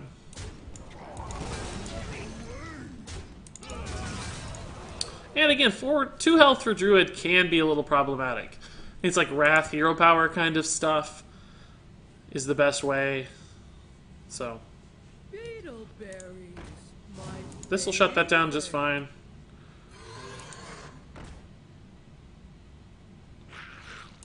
That's a pretty good turn at the end of the day. All that together worked out really well. But, you know, it's still not that good at minions. He's just getting a lot of stuff passed back to his hand. So we're not gaining much in the way of card advantage here. I think we'll just trade into that Poisonous. Like, the 3-2, 2-2, they're all so similar, like, it's worth it. Let's see what card we get that could change our line. But Infested Tauren looks fairly good. Stonehill could stall him out a little bit, but I don't think it's worth. The real problem here is we don't have a good ping target.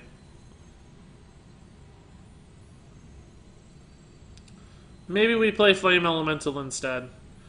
Although that gives him a value trade, so I don't know if it's worth it. We could honestly just Hosen. Or we could try to hit a Stonehill Tar Creeper, but the Tar Creeper kind of dies to both of these. I just hate to waste a ping with this much mana left. I think I'm actually going to go this line. Let's see what we get here. Abomination's fine. Those all sucked. Our Stonehills have sucked. I don't know that there's that many great targets for us because we're a mage. Like, there's no class. There's no Tyrion, there's no Sunkeeper or whatever, but still. Oh my god. That's intimidating. Well, I guess that's as good as answer as any to kill that, but what does it summon? We know he has some 5 health stuff, I think, just because there's... I think he's played 2 Tortolons, but we've only seen 1 5 attack or higher minion. The question is, how good is it going to be what he gets, right? Like, we could just wait it out, but... Let's bite the bullet! God, do we have to? Maybe we can just stall. I suppose we can just stall.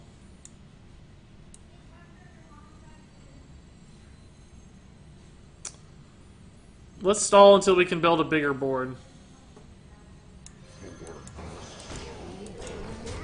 I don't like this, but I mean, you know, if a Deathwing comes out, we lose the game. Like, I just don't have an answer for it. So, theoretically, he may not be able to kill this with our minions because, you know, we only have 2 attack or lower stuff. We might just be letting the board swell out of control, too. Who knows?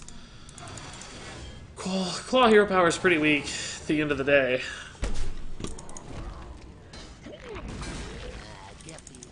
Oh, well, that may mean... That might be all we needed. Let's see. We don't... I mean, he still probably has something. God, I wouldn't have minded seeing this. Like, this is just gonna change the game right here. Let's just see what happens. Cross your fingers, guys. Oh, Leroy's totally fine. I wish I had an answer for it, but it's not that scary. At the end of the day, that's, like, he gets to trade here, and he goes up some, but we have follow-ups, right? That's fine, bro. Totally fine. I can live with a Leroy. What do we need to hit? We don't have... Frostbolt would be a good answer to it. Socialite doesn't help much. Yeah, I think we'll just War Golem Socialite here. He might have to commit to the trade hero power. Swipe would be pretty good. But we're catching up in time here a little bit. He's running out of cards, so...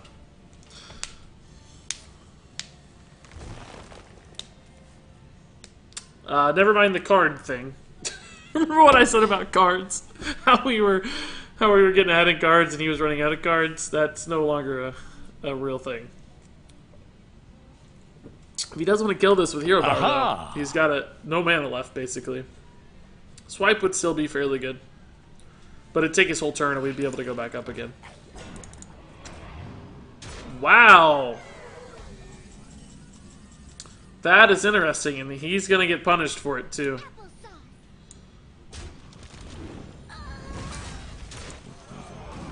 Gonna get punished a little bit there. God, that put us in a great spot. By the way, War Golem's golden art's actually pretty cool, guys. Like, have you seen that? The golem has, like, cool glyphs on his hands.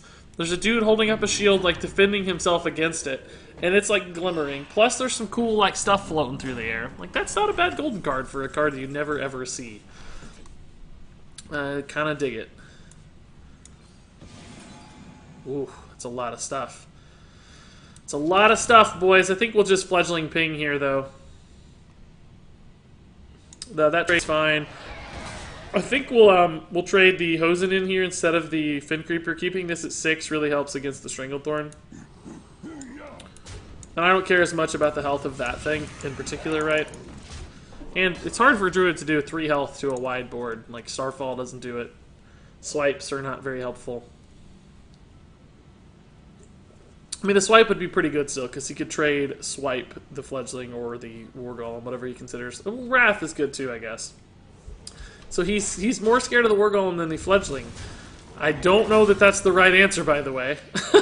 Like, I might be more scared of the Fledgling, I think. I don't care about that. I might be more scared of the Fledgling, personally. Stealth is good. Stealth is good.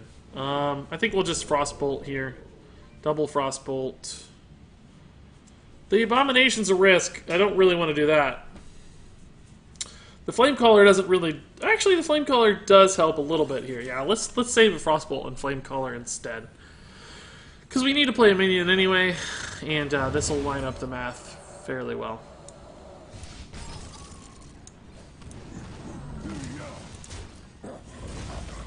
These are both really just risky minions, though, because they destroy my own board.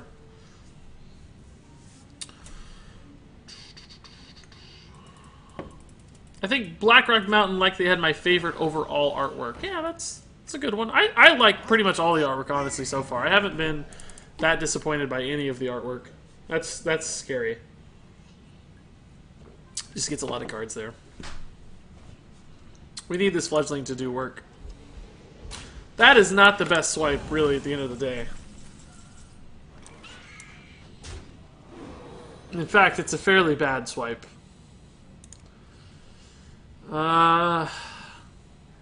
Yeah, this has a chance at living, guys. We just haven't hit the Wind Fury. Which makes me sad. But it has a fairly decent chance of living.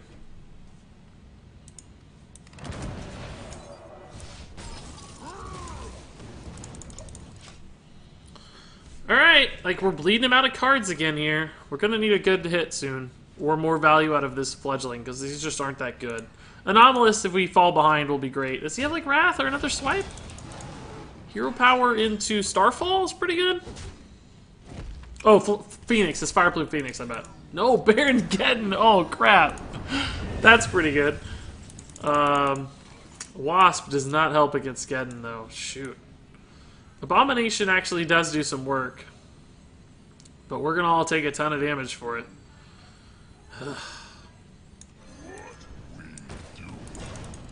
If he trades, he goes down to 10, and I go down to 12, but I do have Ice Barrier coming.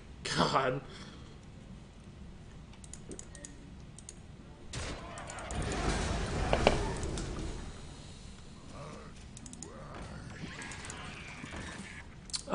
Those aren't that bad. I think we just play Anomalus here. He has to trade into it, which clears at least 2 things. Let's see what else we get, though. We actually have a little bit of time. Oh. This is kind of risky, though, because of the damage I take. Ugh. No, not really, because I gain 8 back, and this takes me down 5. He gets to trade into it, though, which doesn't feel good. But I can develop the Wasp. Yeah, I guess this is fine. This makes my pings better. So I'm at 27. He trades here, I go to 22. Ping it back. If we need to. We'll see. But this is a great answer against big stuff. Hopefully he doesn't have Primordial Drake. It's kind of the counter to Giant Wasp this expansion, isn't it?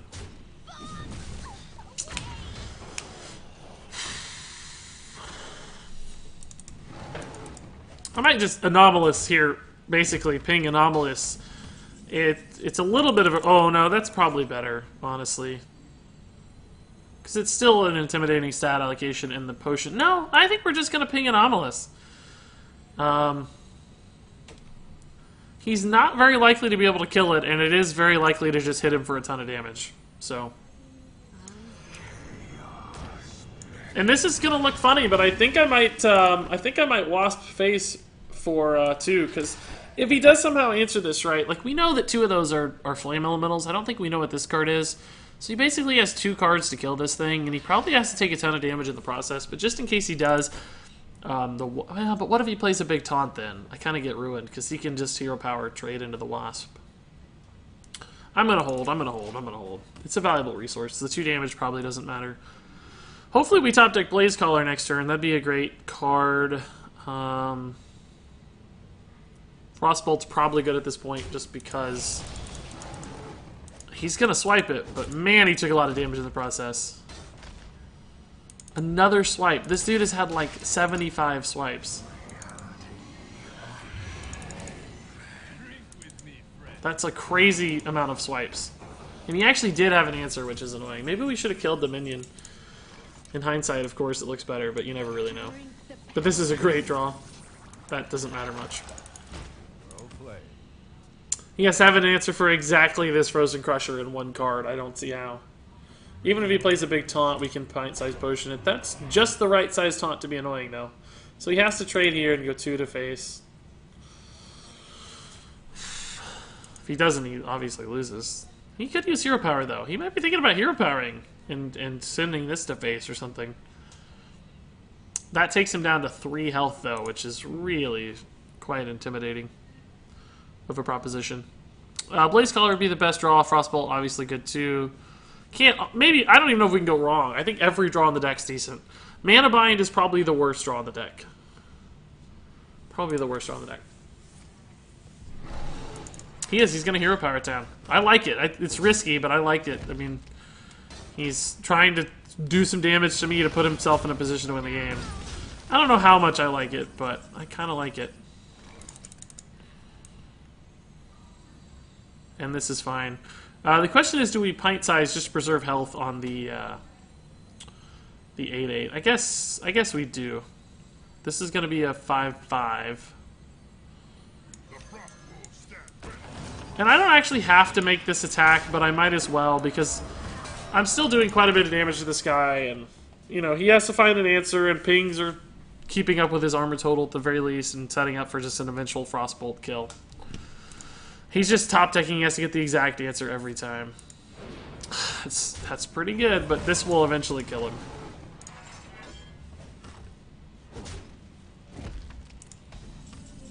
Shimmering Tempest. I don't even think I ping it for the chance at lethal here, because even if he hero powers it, that gives me lethal next turn. If he hit, what does he hit? There's no card.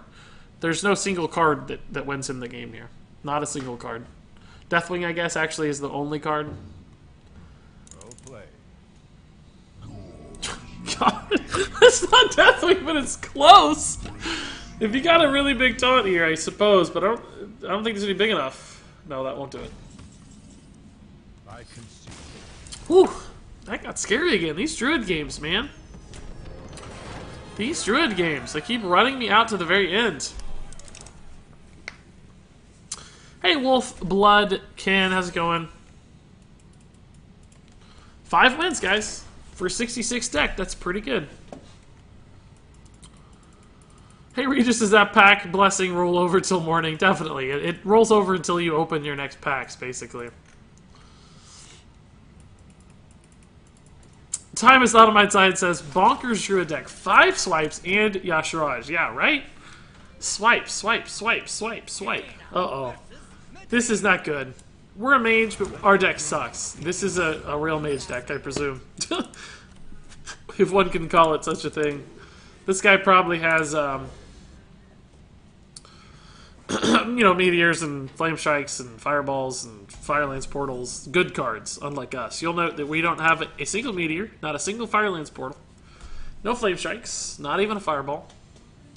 Not even primordial glyph. Like, we didn't get any of the good mage cards, but we're still at 5 wins, which I'm actually fairly excited about. This might look a little strange, so I don't know if I'm going to do it. He probably pings it, right, and this stays at 1-3. We play the Stonehill, kind of a 1-4 versus a 1-3, not that exciting. But then the Stonehill does Dark Iron into the 1-3 to kill it, or the next biggest thing he plays. I'm actually just going to do this, just to cycle it mostly. If he wants to play a 2-drop, he does have to trade here, which does line up the Stonehill damage against it, but most likely we just force him to ping here.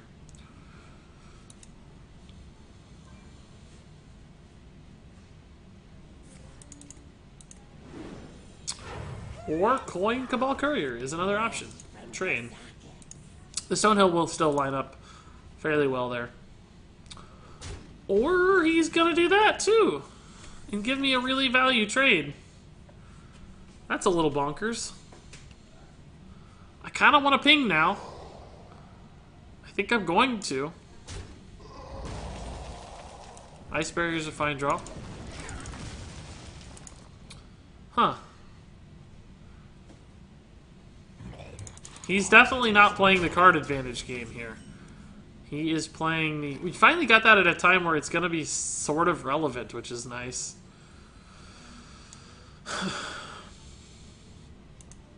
Honestly, Flame Geyser and a Socialite is halfway decent. The Socialite contests the Twisted Organ. And if he ignores it, which is likely, then we can use it with the Dark Iron Dwarf. I think I'm going to go this line. And I really like having this, of course, because we do have the Blaze Caller in hand, finally on time, so we might be able to hit that for once at a reasonable point. It's time for a lot of blood. That does bust up my Dark Iron Dwarf value trade a little, unfortunately. Could just try to Tar Creeper ping, but that, you know, we buff that thing too much, which is annoying. Stonehill is not great. I mean, the second rate Bruiser's actually sort of okay. It lines up fairly well. Let's just do it. He can, you know, take this down to 1 if he wants to. He could actually ping it and trade, but that would be stupid because then he'd just spend 2 mana to kill it. Which would be about the same as using the Worgen. So maybe this thing holds up fairly well. Maybe it gets fireballed. Who knows? But next turn is the turn we do want to play an elemental for sure, if we can at all. Ooh, that's a good answer. God, give me my Twilight Flamecaller, please. Oh no, that's not a Twilight Flamecaller. I think I have to commit to a ping here, and probably just Tar Creeper Flame Elemental, which sucks because The Tar Creeper dies to the Berserker really easily. Flame Elemental hangs out, but we do set up the Blaze Caller, which is the most important aspect here. That was a great answer to our play.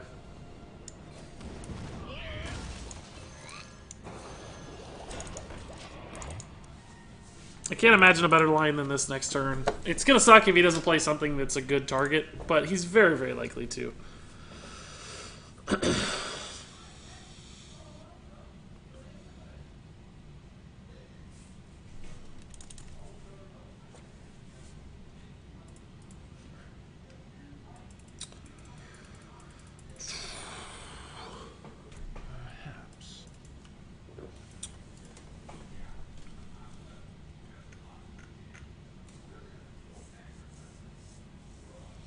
Well, he's thinking about it.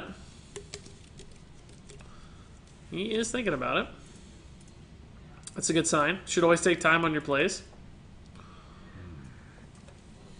Always be considerate of what you're thinking about doing, not only this turn, but next turn. I think that's one thing that makes a sign of a really great player is people who really ultimately try to think a few turns in advance. Yeah, so the Blaze Caller will be just dandy here.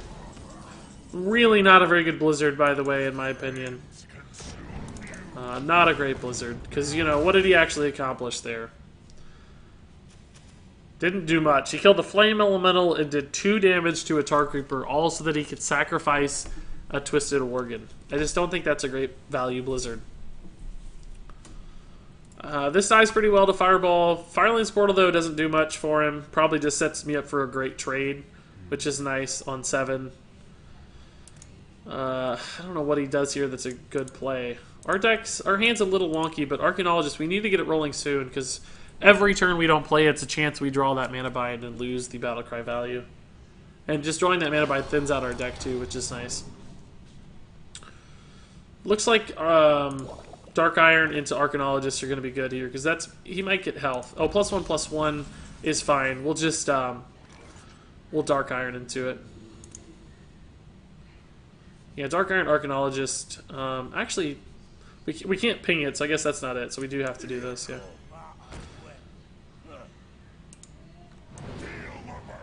And it's a little sad that this guy dies, because if it lived, if he didn't do +1/+1, we could have had a nuts Hosen Healer, but sadly, this is how it has to be.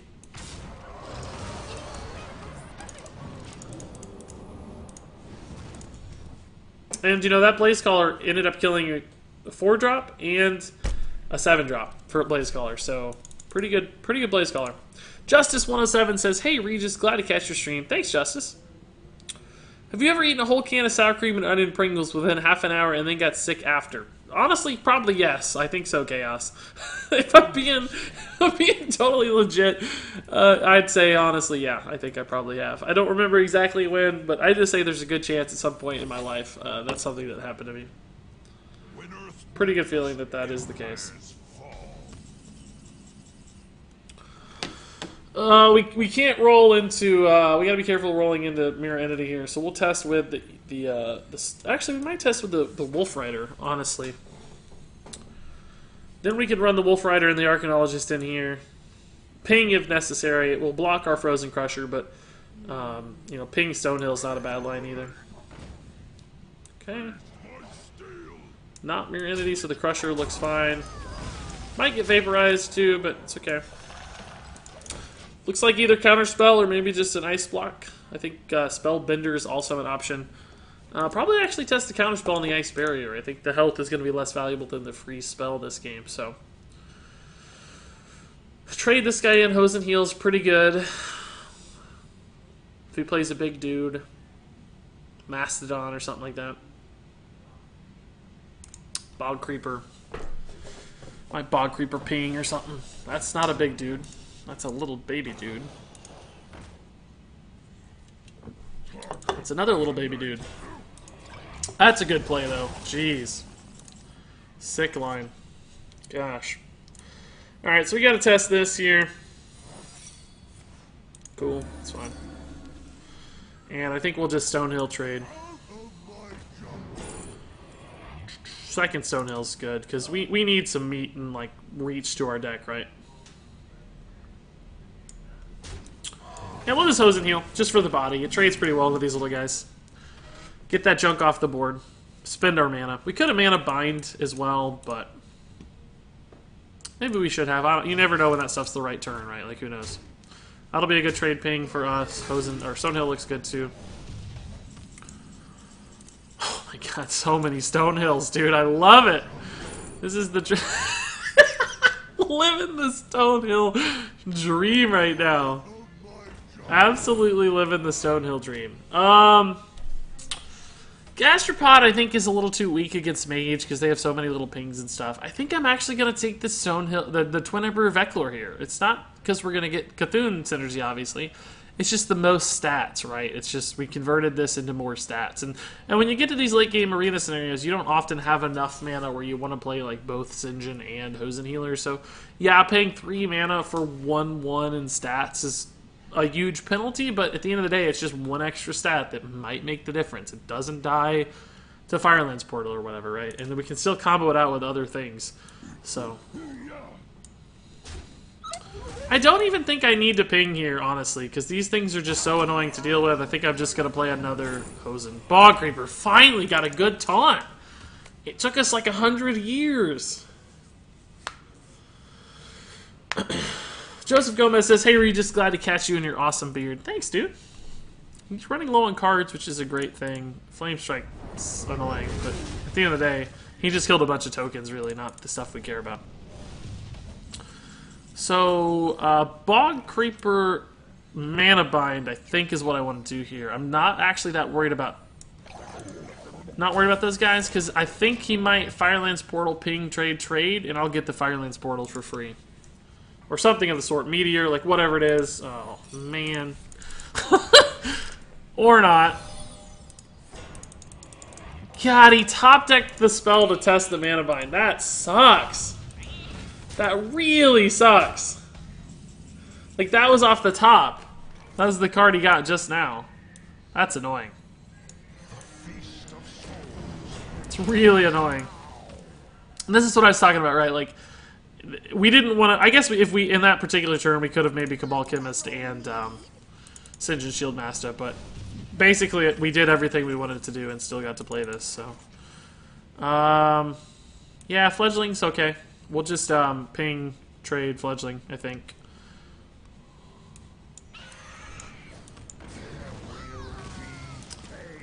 I'm gonna go ahead and throw this out too, just in case somehow it matters. Like if there's like a taunt or something, I don't know, right? Like or another motorcycle dude that kills my Twin Emperor, and he can then kill my Fledgling or whatever. You know, this is bait for a little bit of bait for AOE, but it's not like we're throwing away anything valuable. Volcanic Potion would be fairly good here because he could ping.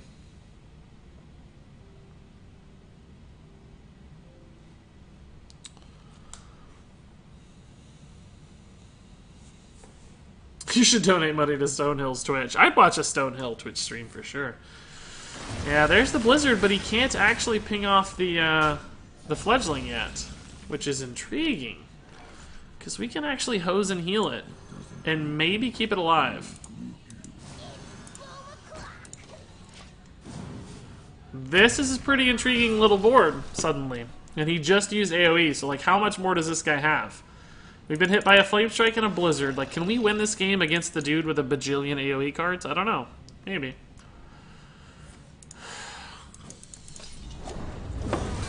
It's really frustrating. Like, come on. It's probably Mirror Entity or something. Who knows?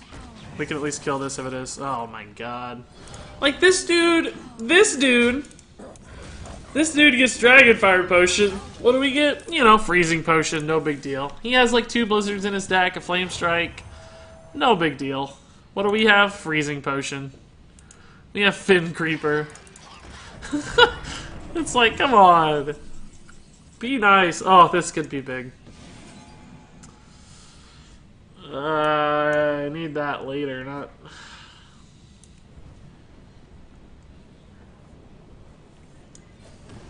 Aha! I think I go ahead and make this trade because I could Freezing Potion it though too and just ignore it and play this. Let's just do that. Man, although playing a Secret's really intriguing because he might be very, very, very scared to make a play, depending on what he gets, right?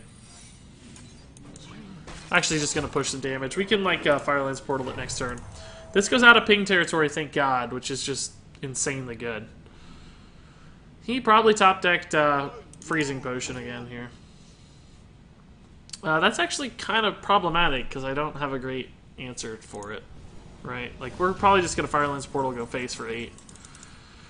Yeah, I think that's fine. I really wish that had been both a bigger minion or a taunt. Like, basically anything would have been great. I don't want to play the Wasp just because of the potential... Well, if he does AoE, though, I get it. So at the very least, that's kind of a... Sure, let's do it. Let's do it. He knows it's not Mirror Entity, so he's fine to play a big minion, right? He's got to trade in here. He can't ping it. He doesn't really get any ping value, it looks like. Oh, God. That's so good. Like, thank God we played the Wasp, though. Thank God we played the Wasp, or we would be absolutely screwed.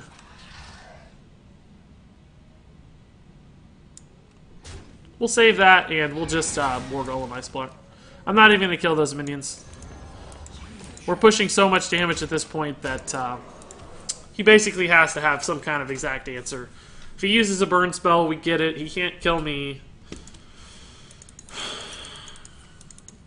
He can actually clear my board, though. That's so annoying. God. Wait, what? Wait, what? Why didn't he clear? What? He had to clear. He had 1/1/1 with a ping. Oh, I know why. He thought he got counterspelled. He saw the secret trigger, thought it was counterspell, and he's like, oh, crap. GG. And it wasn't counterspell. So he'd already loaded up the trades. Wow. That sucks. Like, that's not good. That's unfortunate. For him. I mean, it's fortunate for me. I think we still would have won. Because we just had so much in hand compared to him, right? Like, we would have had a Flame Strike to protect ourselves. Ice Block to keep us alive for multiple turns. We would have had 2 damage instantly, plus just pings galore with our dude. I think we were in a great position to still win the game, but... I don't know how we're 6-1 with this deck, guys. This is an unbelievably terrible deck. It's a 66 tier score. We have no strong cards. And somehow we're 6-1. And it's been a 2-hour run. Like, it's crazy what this deck has done. That said, I do have to admit, not to be judgmental or rude against our opponents, but there have been a few opponents whose plays were what I'll call less than optimal. So, take that as you will. Ugh, that's a good opener. That's a good opener.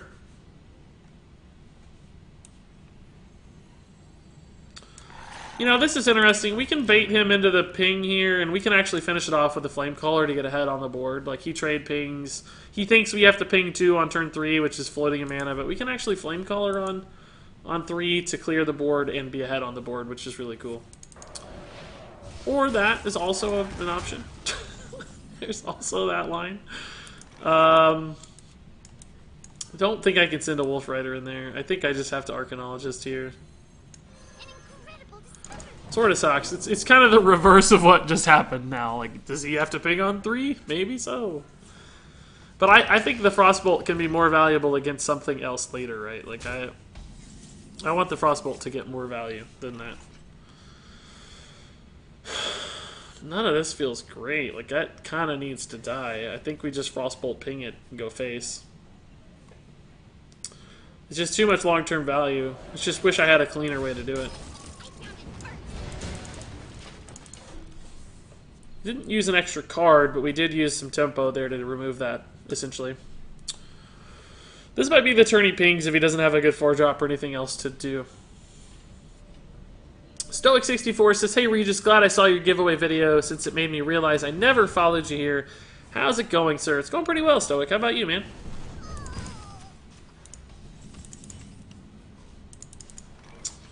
And we still don't have any exciting plays. Like... This sucks. That thing has just been alive forever. Our hand is kind of garbage too. I don't feel good about this game, guys. We just don't have enough gas, right? Like there's not enough happening right now to win. Well, that's a fairly good draw, I suppose. Something to do at least. The ping also plays into the volcanic potion nicely. Like we got a shot here.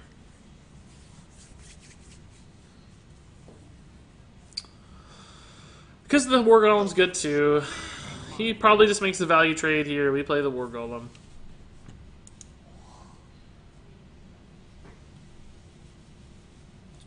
But, you know, he has 7 cards in hand. We have 5, 6, but they're mostly junk. That's actually a good card, though. We're getting there. We got a shot. Dave92cc, Jumpmaster, Philo-tastic, guys. Thanks for the follow. Sorry if I missed you a little earlier. Been focusing a little more on the gameplay tonight.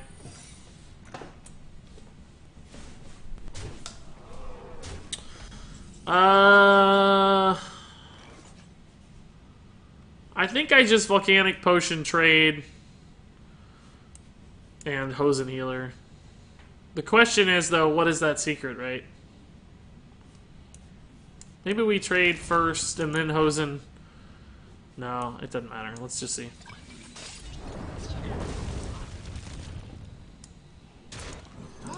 Hosen Healer has actually been pretty clutch this run.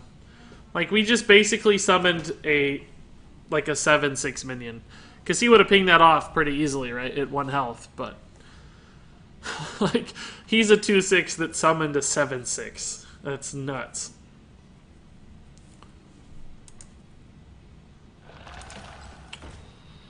Don't really have a good answer for that other than trade ping.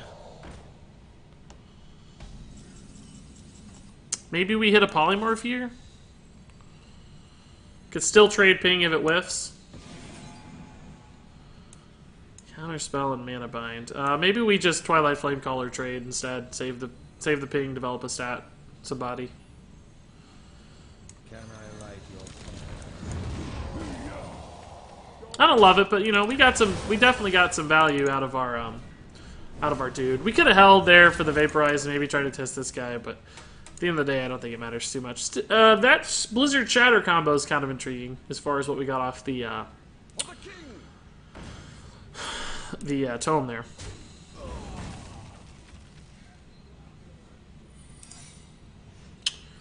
That's annoying. That's great play. Jeez, dude. Is this active? No.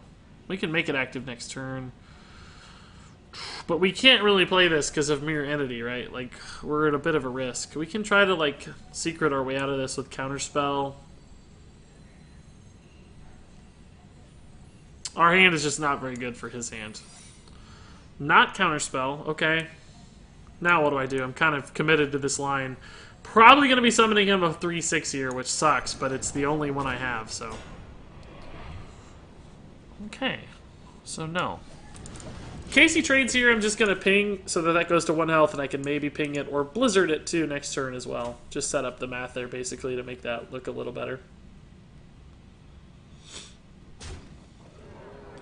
So what do we think that is? Spellbender maybe, Ice Blocker, Ice Barrier maybe, another Vaporize is possible. It's good news that it wasn't the Crusher. I think Blizzard ping is probably going to be the line here. Let's see what else he does. Ooh. That's annoying. Play one more dude, though. Play one more dude. Why couldn't this have been a Flame Strike instead of a Blizzard, though? Oh, God. Thank goodness. Okay, so we know that's not Vaporize. We know that's not Vaporize. I think... I kind of just want to play this. Like, I know it's going to die to trades, but that's probably, at the end of the day, okay. The real risk here, though, is my health total, right? Like, he has 10 damage, and we're at 19. Like, we could just be dead to Pyroblast. But I'm kind of taking a greedier line, just hoping... Oh, that's scary. I don't like that. I don't like that. Because, like, the Blizzard just didn't do enough, and it could do more if we sit on it a little while.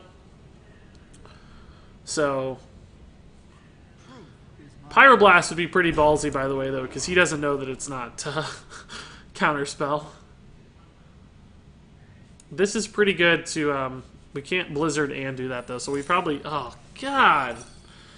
We know what it is, though, at least. It's Counterspell. So we can actually Counterspell the Counterspell, and then Blizzard to stall. And I think we kind of have to. The question is, do we ping first? No, because we're going to trade into it anyway. And I don't think I need to shatter yet. Like, we should probably have some stats to trade into this stuff.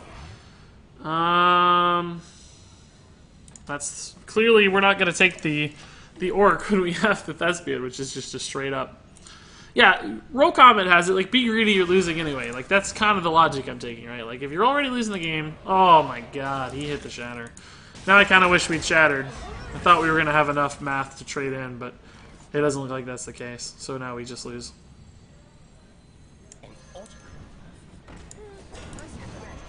He has 12. That's game. That's game, boys. 6 wins is pretty good. I hope I unmuted myself. I did, okay. I'm going to open a soda here real quickly. But, you know, 7 is always the magic number. Get that gold back.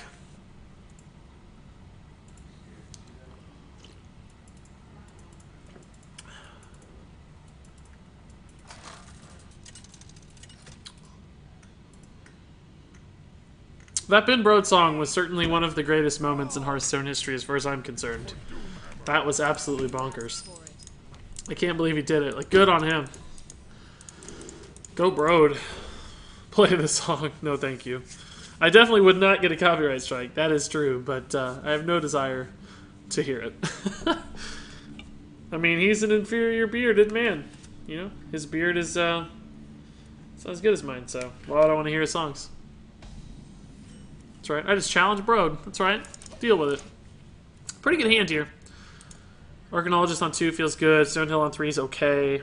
Just, you know, I think I prefer him late game, of course, because it's all about that early game tempo and late game value. Stonehill fits the late game value portion, but not the early game tempo portion, because he just doesn't contest the board that strongly as a 1/4. I don't mind that at all. 1 for 1, took some damage to face. That's great for me. You have a good 4-mana option here. I think Abomination against Shaman is going to be our best bet, just because they can tend to have a lot of totems out. But wait, he's your beard brother. No love for your direct family. Yeah, I don't know. I like Ben Brode. I think he's great for the game. Some people hate on him and stuff, but he's trying his best with the confines of a corporate environment. Like, I think a lot of times people forget just how many layers of bureaucracy and crap you have to put up with in a place like Blizzard. And Brode's doing his best to build us a game that's great within that context. I think we'll just remove this thing. It's not the strongest play ever, but it gives me a lot of card advantage basically already. And we're still technically ahead on the board a little bit too. So, and we've got a pretty good 5 drop here with Bomb Squad to catch up if we need to kill Yeti or whatever. Not as good against Tauren, unfortunately. Stormblade Commando doesn't really line up very well either. We might actually just play the Abomination here. I think it's fairly likely to survive. And I'm going to make that trade too. It's a little weird, but he could probably do it anyway, and if he does play something else I can suicide the Abomination into, then we can kill the Infested Tauren here. Now. Whereas that might not have been the case before. That's fine. He's taking a lot of damage here. Sacrificing his board a little bit. It's all good with me. This should be okay. Stormblade Commando is kind of intriguing, but the math is just a little off for mana. And this is not something that he can kill as far as we can tell, right? So, and if he does, he might have to take 8 face damage for it. Hex is always a possibility, but that does at least consume half of his turn. Play the Brode song, a riot. Guadalupes, don't be stirring up riots. Don't do it. I appreciate the $3 Guadalupe, but I'm not gonna dig out the song to play it. You guys are all on the internet. You can riot if you want. Guadalupe's will go down as the Riot Master. That'll be worth your $3. But I do appreciate the donation, Guadalupe. As always, thanks for the continued support. You've donated a lot and always been around, so much love. So he does have the clear, and he does have to take 8 face damage, as we anticipated, so. Okay. The question is, what's next? Stormpike on the Twilight Ellie seems halfway good. Ooh, this also seems good. I think we can let this live for one more turn, right? Like, if we take off what we think is enough to kill us and we're able to go 6 to face, it's going to put us in a pretty good spot. Because, you know, right now he only has 4 that we can see. This might just get to go 6 to face, put him to 8, and put us within reach. You know, we don't have fireballs or anything, but if he's constantly worried about his health, that's going to dictate the pace of his play. Anomalus is pretty cool. Mana Bind might give us some damage. Shimmering Tempest could give us damage. We actually have 2 with Stormpike Commando as well, so that's intriguing. That's not a great start for him as far as mana efficiency is concerned. He's not going to have much left to answer this. Lightning Bolt trade's pretty good, though. That's a pretty good answer. Mana Tide Totem. Man, there's 2 totems now that I really wish I could kill. Really wish I could kill both of these. I actually think this one's a slightly more threatening totem. I think I'm just gonna... Oh man, do we just play Anomalus, guys? Like, he's been looking for answers. This clears the board if he does answer it. Like, let's just do it. Let's just go 8 to face, right? Like, bring it, dude. We've got Kabbalist Tome now, too. And Tempest for face answers if we need it. Like, he needs to get Hex here. Because if he kills it, we're just going to wipe his board, which is great. Because we need to do that anyway. If he doesn't kill it, we do 8 to face, which is great. Because we want to kill the guy. Like, Bloodlust would be a really good answer and not much else, I suppose. Oh, Earthshock's really good, too. Crap. That's a great answer. Good lord. It's like the perfect answer. I need, like, Kabbalist into Volcanic Potion now. I can just go ahead and Stormpike Commando, though, and, like, Daring Reporter to get stats on the board.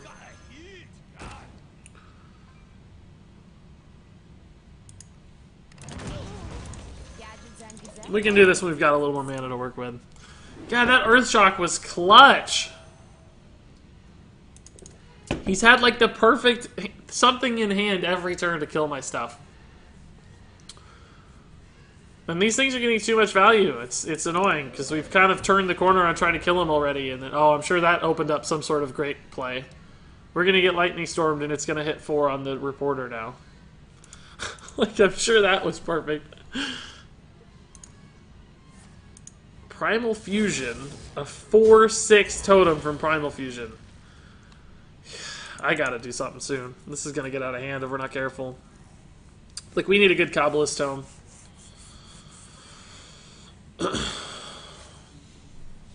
I mean, the good news is we're not taking a lot of damage ourselves, so we're still just bleeding him out of resources, which is nice, but he's getting kind of 2 free resource generators all the time, which I thought were going to be fine from Anomalus. I thought Anomalus was going to resolve that stuff. That's why we didn't really play around it a lot, but there's just all of this crap. Plus, the heal value now is rolling.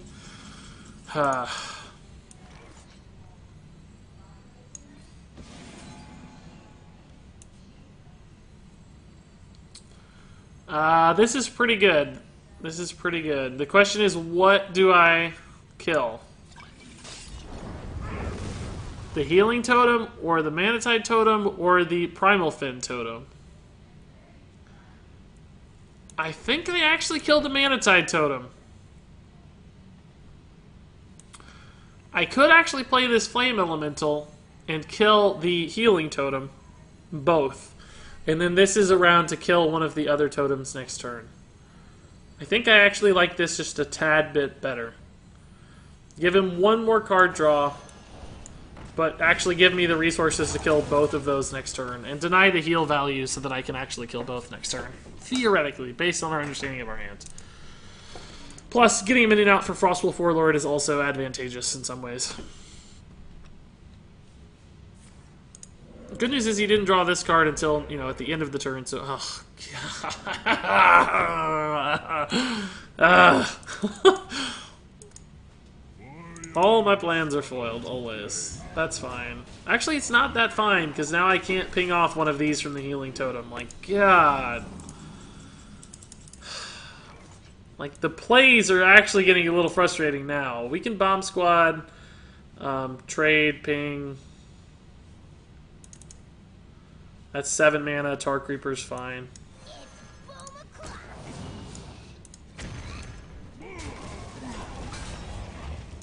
Would I be better off just loading up the Tempest here? Yeah, probably. Probably so. Only, like, Flame Tug Totem punishes that a little bit. And even then, not that much, because he's still probably using the totems. I just can't kill these guys without AoE. I cannot get through them.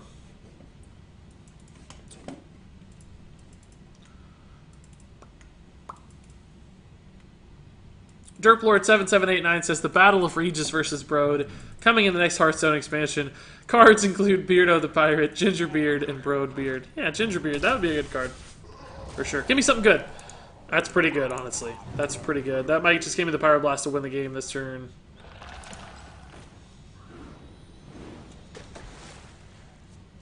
Board clear, too, would be pretty sick. A lot of good options here, guys.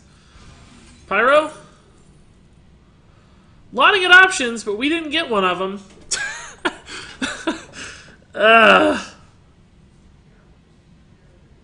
This thing is starting to spiral out of control a little bit. So we can kill this.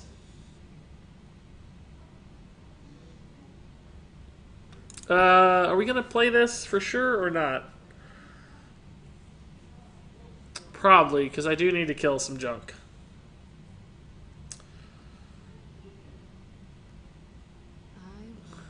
So that means I'm not going to play the Frostful Warlord. Probably going to do this, and I guess we could Arcane Intellect, but what do I find? Nothing's that good.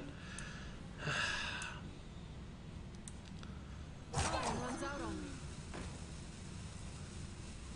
think I'm going to do it this way.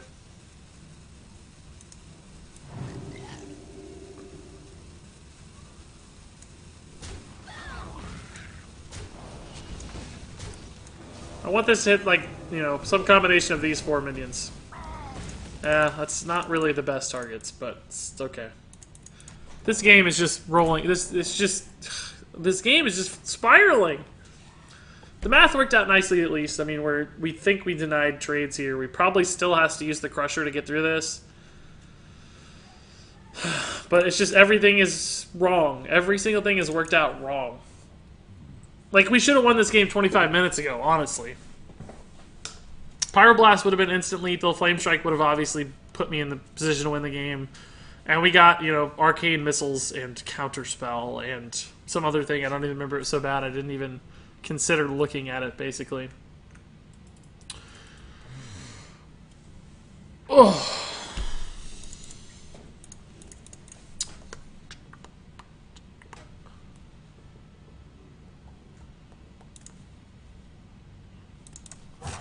Guadalupe says, Shatter. I think you're saying Shatter because of the Frozen Crusher here, which is eventually going to get frozen. But the thing is, like, I'm planning on never having to kill this. Like, I still want to win the game before we have to deal with this stuff. That's still kind of my plan. Or just being able to trade into little stuff, too, might be the option, right? Is he going to get that attack off in time? So I still don't have a lot of great ways to kill stuff. Fin Creeper Frostwolf's cool, but I really need to ping off this Crusher, I think. Now that it's low enough, I can kill it. Does Arcane Intellect give me anything good here? Not really, no. Twilight Flamecaller would be sort of good, but not particularly exciting. This just sucks. Like, all of our turns just suck.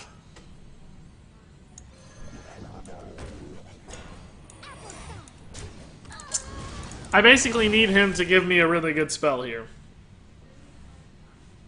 Because we're out of cards. I mean, we can get cards back, but he's going to fatigue out. He's drawn 6 more cards than me because of this stupid Manatide Totem that was supposed to die to Anomalus 45 turns ago, and he somehow had Earthshock against Anomalus. Like, give me a break. Twilight Flamecaller is looking better and better every turn. God, he can get through this with the 3-way. Ooh, I get a Hex. Nice. That's actually pretty good. We might have to use it against this already, though.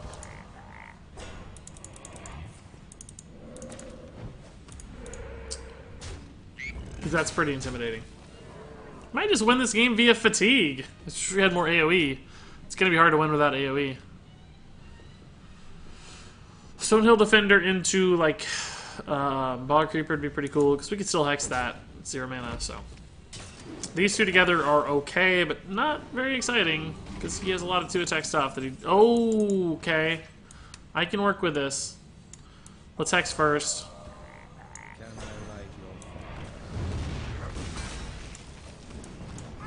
That's a pretty good turn, guys. He gets to clear here, but this probably lives. Maybe we can finally kill the Manatide Totem. Although now I think I'm just better off going face, maybe. Although we don't have Burn in the deck and nothing left from Cabalist's Tome. We have Wolf Rider in the deck. So we could take him to 6. Wolf Rider Ping is taking him to 2. Oh no, we're going to take him to 4 if this lives. Oh, I think we do. I think we do go face. I think we ignore the Manatide. Ugh. Gross. That's a problem, honestly.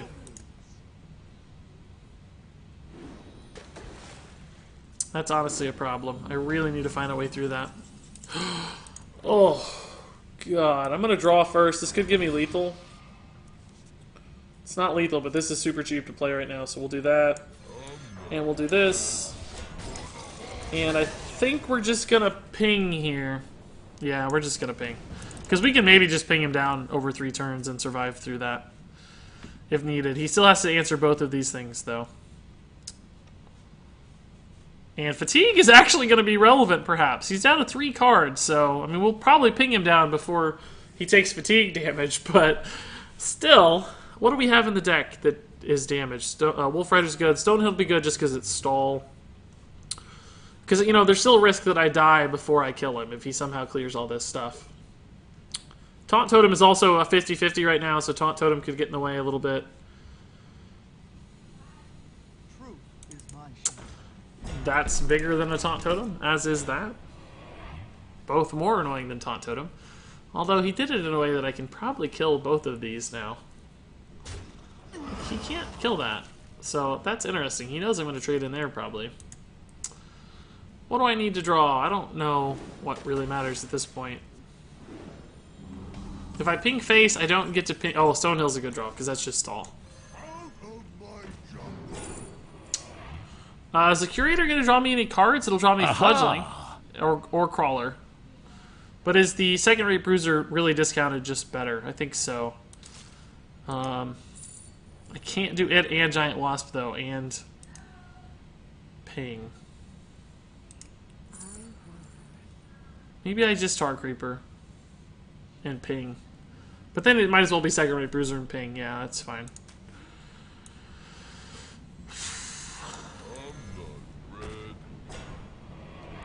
Can I stall long enough, guys, to win this in the next 2 turns? Or do I need to clear a little bit? I think I actually have to clear a little bit.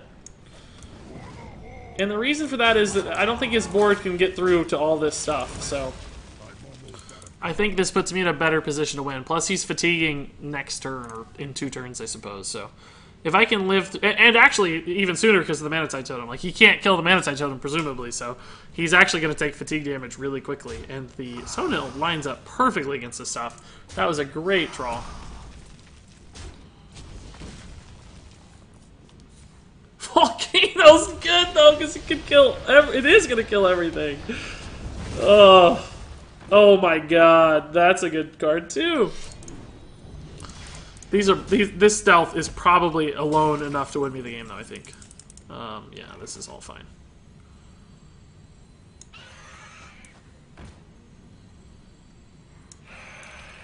I'm just gonna play all these. There's no way he has an answer. Well, God, Lightning Storm though. Actually, maybe I should have pinged. I think I'm still okay.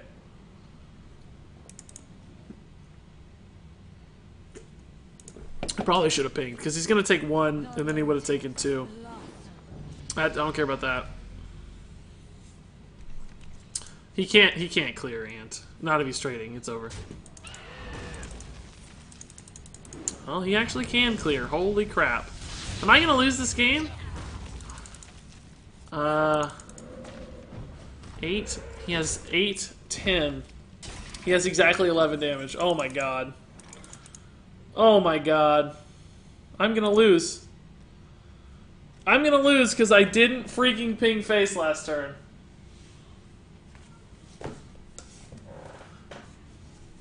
I think I'm going to lose because I didn't ping face last turn.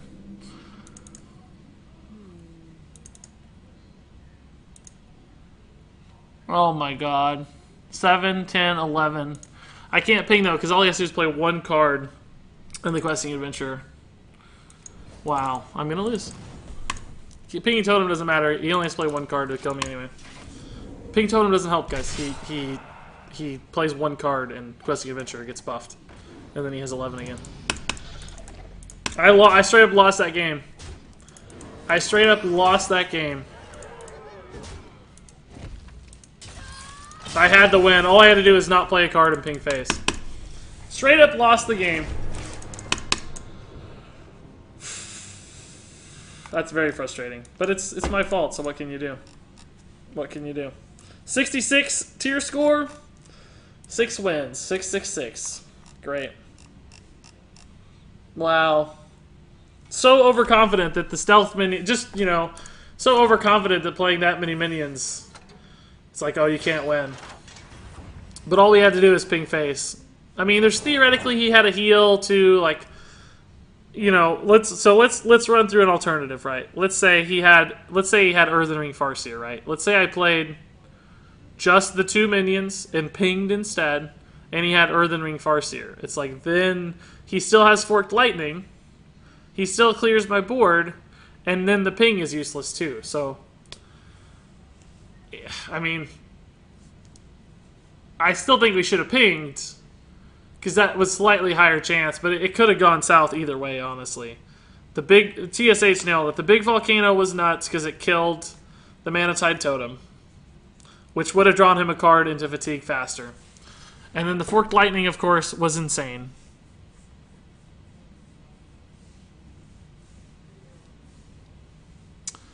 Yeah, I just don't know. And then I guess technically we should have pinged Totem at the end as well, because there's a chance he was overloaded enough from Forked Lightning. Like, what if he had Mastodon, for instance? What if he had Giant Mastodon and Forked Lightning overloaded him too much and he couldn't activate the Questing Adventure? Like, that was also technically could have been a better play too. So, in hindsight, definitely pinging face instead of playing the 3rd minion would have worked out great.